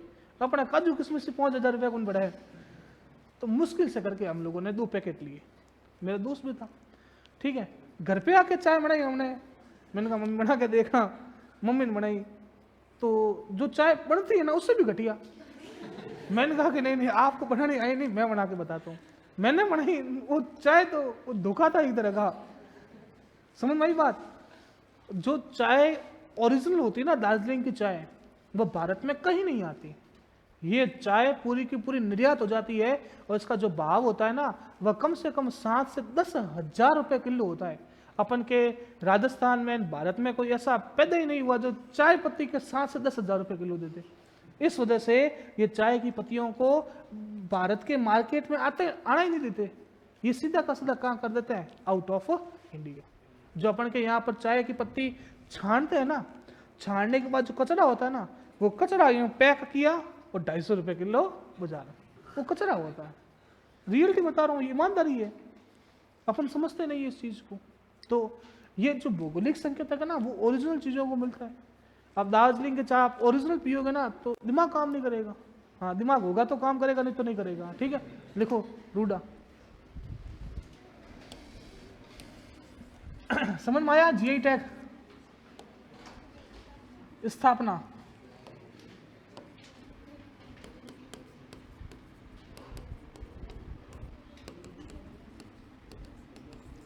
राजस्थान में कितने उत्पादों को जीआई टैग दिया गया है? राजस्थान में कितने उत्पादों को जीआई टैग दिया गया है? 21। हाँ नहीं, लोगो भी साथ में है।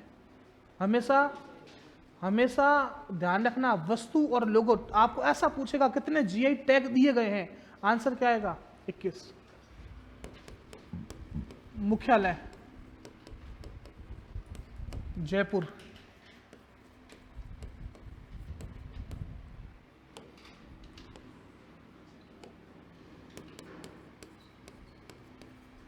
उद्देश्य ग्रामीण क्षेत्रों में। मैं कल ये टॉपिक पूरा कर दूंगा 3 नंबर, कल फिर शुरू करूंगा 4 नंबर। राजस्थान में गैर कृषि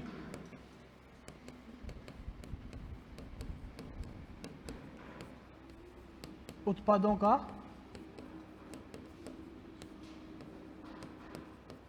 विकास करना। राजस्थान में गैर कृषि उत्पादों का विकास करना।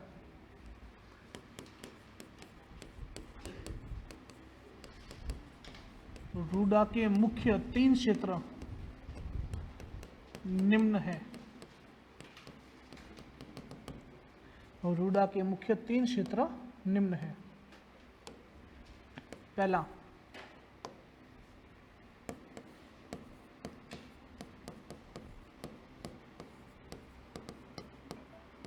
एक बात गांठ बांध लेना, ऊन के वस्त्र पशु आधारित उद्योग है ना। कृषि आधारित मत करना। पहला पहला सुना होगा कृषि आधारित, ब्रैकेट बनाकर लिख लो पशु आधारित।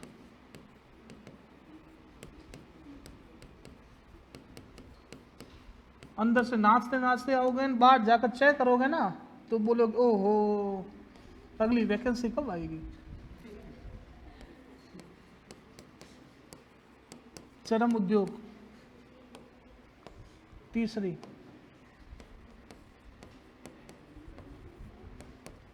लघु खनिज।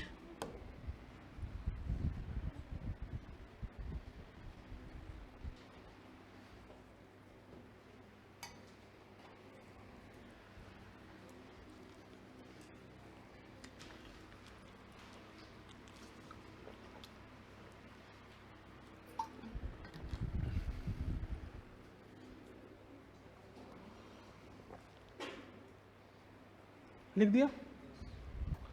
लिखो अगला पॉइंट।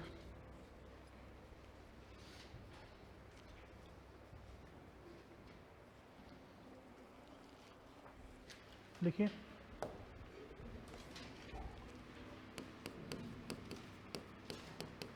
और रूडा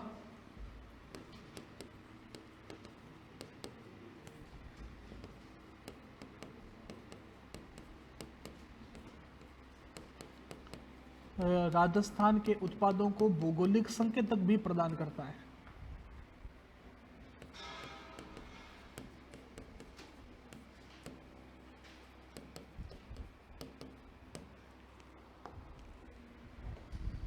भौगोलिक संकेतक भी प्रदान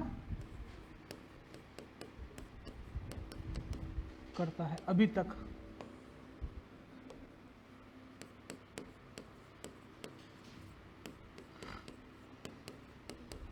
अभी तक राजस्थान के कुल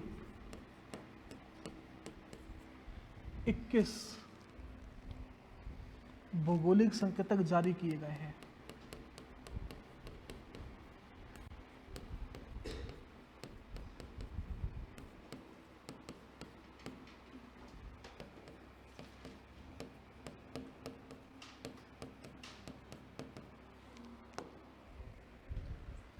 कितने? 21।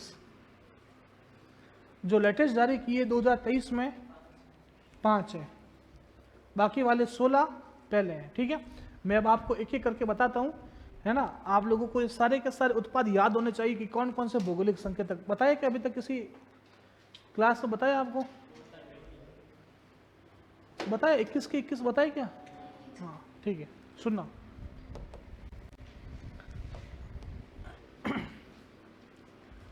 देखो, सबसे पहला मैं साथ साथ याद करवाता चलूंगा। सबसे पहले आपको ध्यान रखना, कब, क्या याद करोगे? कब, के बी, के बी। के से सबसे पहले आता है कठपुतली। कठपुतली, कठपुतली वैसे फेमस है जयपुर की, लेकिन कठपुतली संपूर्ण राजस्थान का है, जिसको जीआई टैग दिया गया। कठपुतली एक तरह का नृत्य होता है जिसके अंदर जो नचाने वाला होता है वो पीछे रहता है पर्दे के, और जो कठपुतलियां होती है वो स्टेज पर नाचती है ना। बहुत बार आप लोगों ने इस तरह का नृत्य देखा होगा। ठीक है, दूसरा आता है कठपुतली का लोगो। कठपुतली का लोगो, ध्यान से सुनते रहना, मैं एक एक लाइन बोलूंगा, आपको समझना है। जिस तरह से संकल्प का लोगो है, आईआरए का लोगो लगा हुआ है, नहीं लगा हुआ इस पे, है ना, लगा हुआ है ना, ये आईआरए का लोगो है।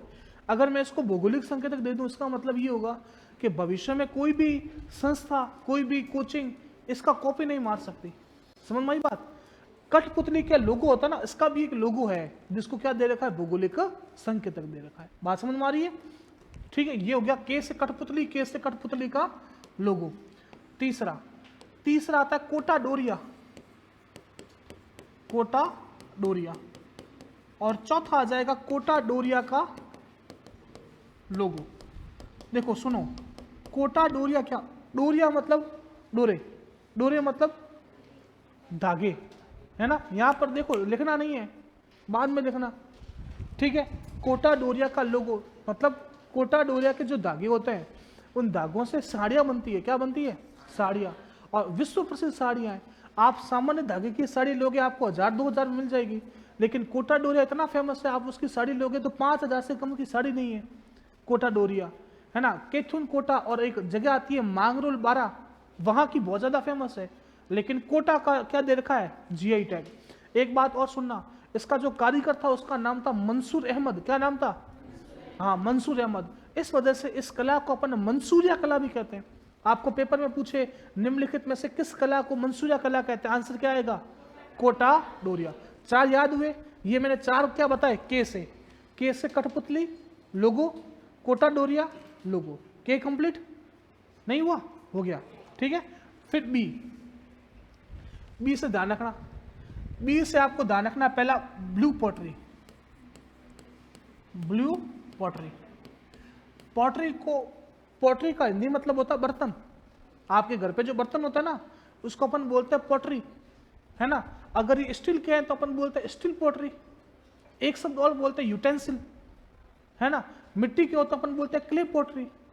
अगर ब्लू पॉटरी, इसका मतलब चीनी मिट्टी के बर्तन है, उसके ऊपर अपन ने क्या कौन सा कलर कर दिया? ब्लू कलर, नीला कलर।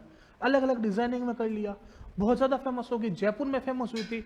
एक बहुत प्रसिद्ध कलाकार आएगा, कृपाल सिंह शेखावत। क्या नाम है? कृपाल सिंह शेखावत। उसने इस कला को फेमस किया था। ठीक है, छठा आ जाएगा आपका ब्लू पॉटरी का लोगो। ब्लू पॉटरी का लोगो। 7वां ध्यान रखना, Bagru hand block print. Bagru hand block print. Bagru कहाँ है?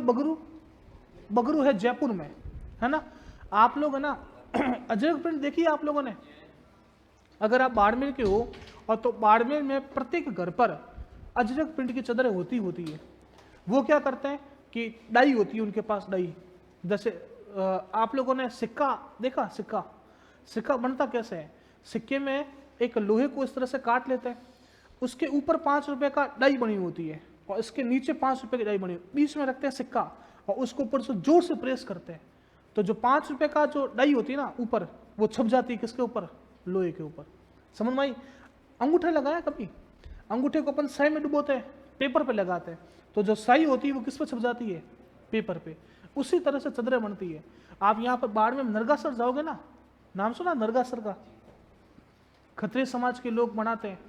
तो खत्री समाज के लोग क्या करते? आप खत्री हो ना? नहीं हो? ठीक है, आप हाँ बोल रहे थे। तो वो क्या करते हैं, तो वो डाई होती है, उसको डाई को रंग में भिगोते हैं, भिगोने के बाद रंग उस पर वो क्या करते हैं, कपड़े पर छाप मारते हैं, तो जो डाई होती है वो ना वो पूरा का पूरा कपड़े पर बन जाता है। वैसे की वैसे हैंड ब्लॉक प्रिंट है, बगरू है जयपुर में। समझ में आई? तो ये हो गया बी, के से 4, बी से 3 हो गए। आगे बढ़ो, 8वां आएगा एम। 8वां आएगा एम। एम से ध्यान रखना Molela clay work, Molela clay work. और 9 आ जाएगा मोलेला क्ले वर्क का लोगो। मोलेला क्या है? मोलेला एक जगह है राजसमंद के अंदर। कहां पर? राजसमंद। आप लोगों ने कई जगह ना देवी देवताओं की मिट्टी की मूर्तियां देखी होगी, देखिए वो मिट्टी की मूर्तियां बनती है मोलेला क्ले। उसमें क्या होती है, एक तरह की स्पेशल तरह की क्ले को अपन हिंदी में बोलते हैं मिट्टी, है ना, उसको काम लेते हैं और देवी देवताओं की मूर्तियां बनाते हैं, तो उसको अपन बोलते हैं मोलेला क्ले वर्क। कहाँ की फेमस है? राजसमंद की। बात समझ में आ गई? ये हो गया आपका एम। फिर पी से ध्यान रखना पोखरण पोटरी। पोखरण पोटरी कुछ नहीं है, पोटरी का मतलब बर्तन, पोखरण जैसलमेर की है, तो जब वहां पर जो बर्तन बनाए जाते हैं उसको अपन नाम देते हैं पोखरण पोटरी। ठीक है। एक और ध्यान रखना फुलकारी। नाम क्या है? फूल का मतलब क्या? फूल पत्तियां। हाँ सही है, फूल मतलब फूल पत्तियां। तो ये फुलकारी में क्या होता है? फूल पत्तियां बनाई जाती है, उसका नाम दे दिया कला का क्या? फुलकारी। ठीक है। अगला सुनना, 11 हो गए। 12वां राजस्थान संपूर्ण। ये फुलकारी जयपुर की है, फुलकारी जयपुर की है। ठीक है, लिखवाऊंगा तब मैं बता दूंगा वैसे। फुलकारी हो गई। अगला है थेवा कला। थेवा कला क्या की है? प्रतापगढ़ की। इसमें क्या होता है? कांच होता है, कांच पर आप सोने की डिजाइनिंग करते हैं, उसको नाम देते हो थेवा कला। ठीक है, समझ में आ गई? कोई बड़ी दिक्कत है नहीं। नाथूजी सोनी ने शुरू किया था और इसमें पद्मश्री मिला है महेश राज सोनी को। सुना है महेश राज सोनी? उसको पद्मश्री मिला है। ठीक है, वो थेवा कला है।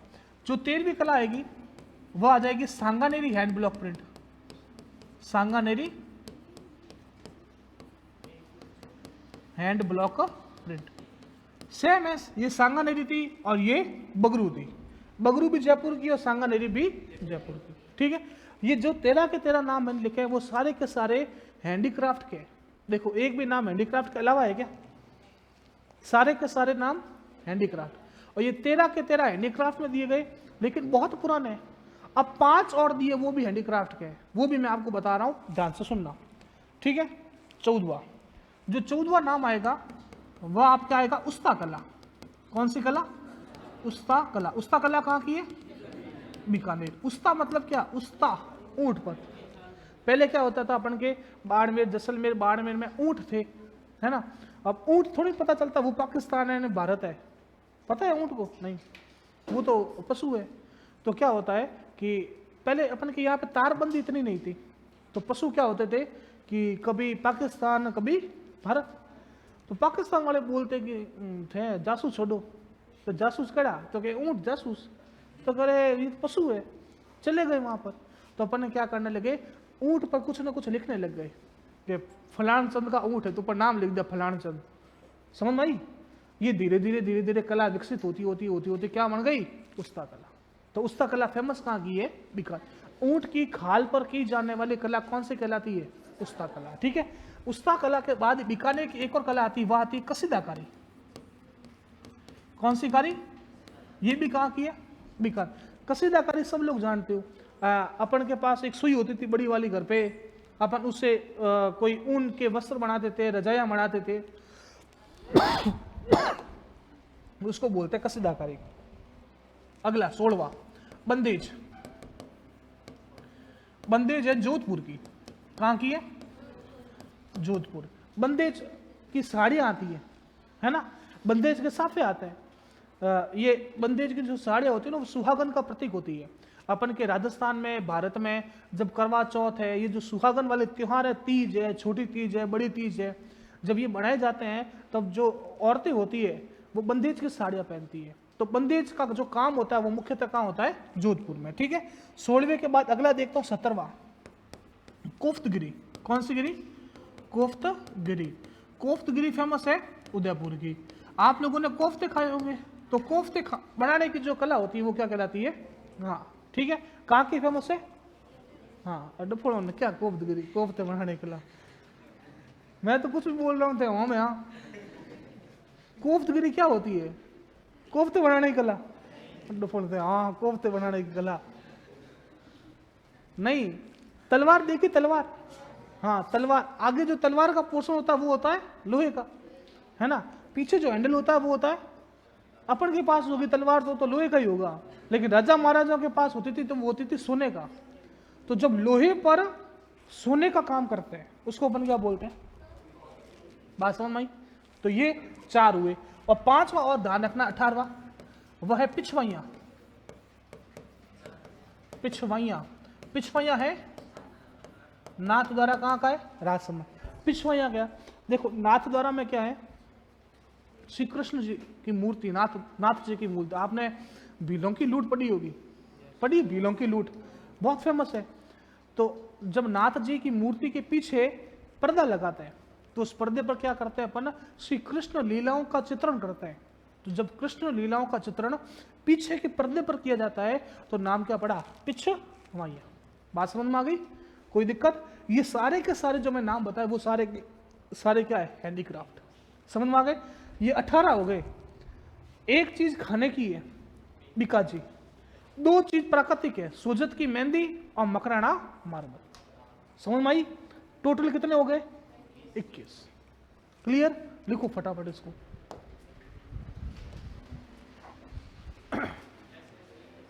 हाँ सीधे सीधे दमादम टिकाओ। जो समझने की बात थी मैंने सब समझा दी है। नहीं, फुलकारी को फुलकारी बोलते हैं।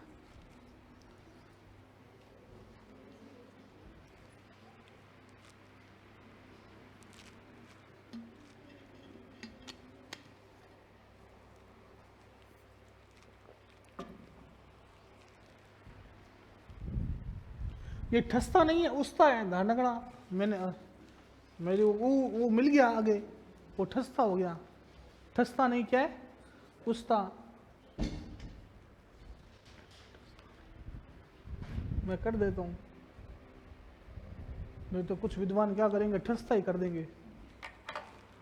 ठसता कला, ठगने की कला।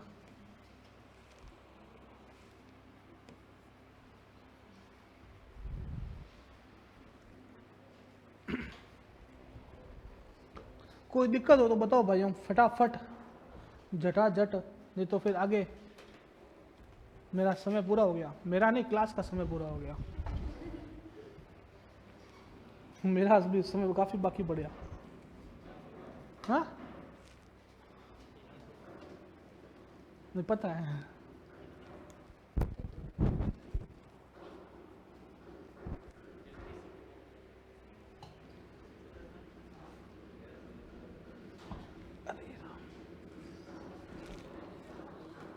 हटू,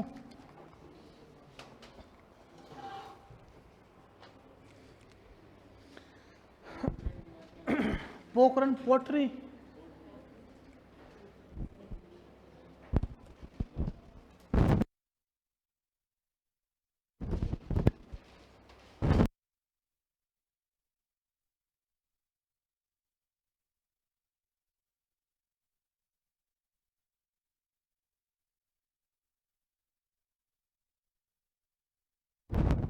नीचे क्लास है, नीचे एसएससी में।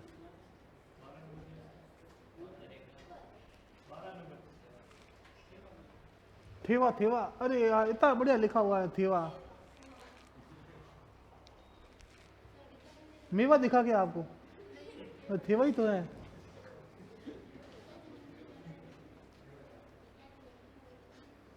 बीकाजी नमकीन लिखो, लिख लो।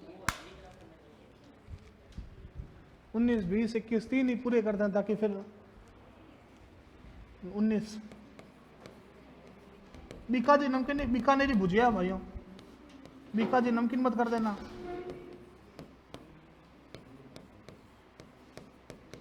सोजत मेहंदी और मकराना। मकराना क्या है? मकराना, हाँ मकराना स्थान है।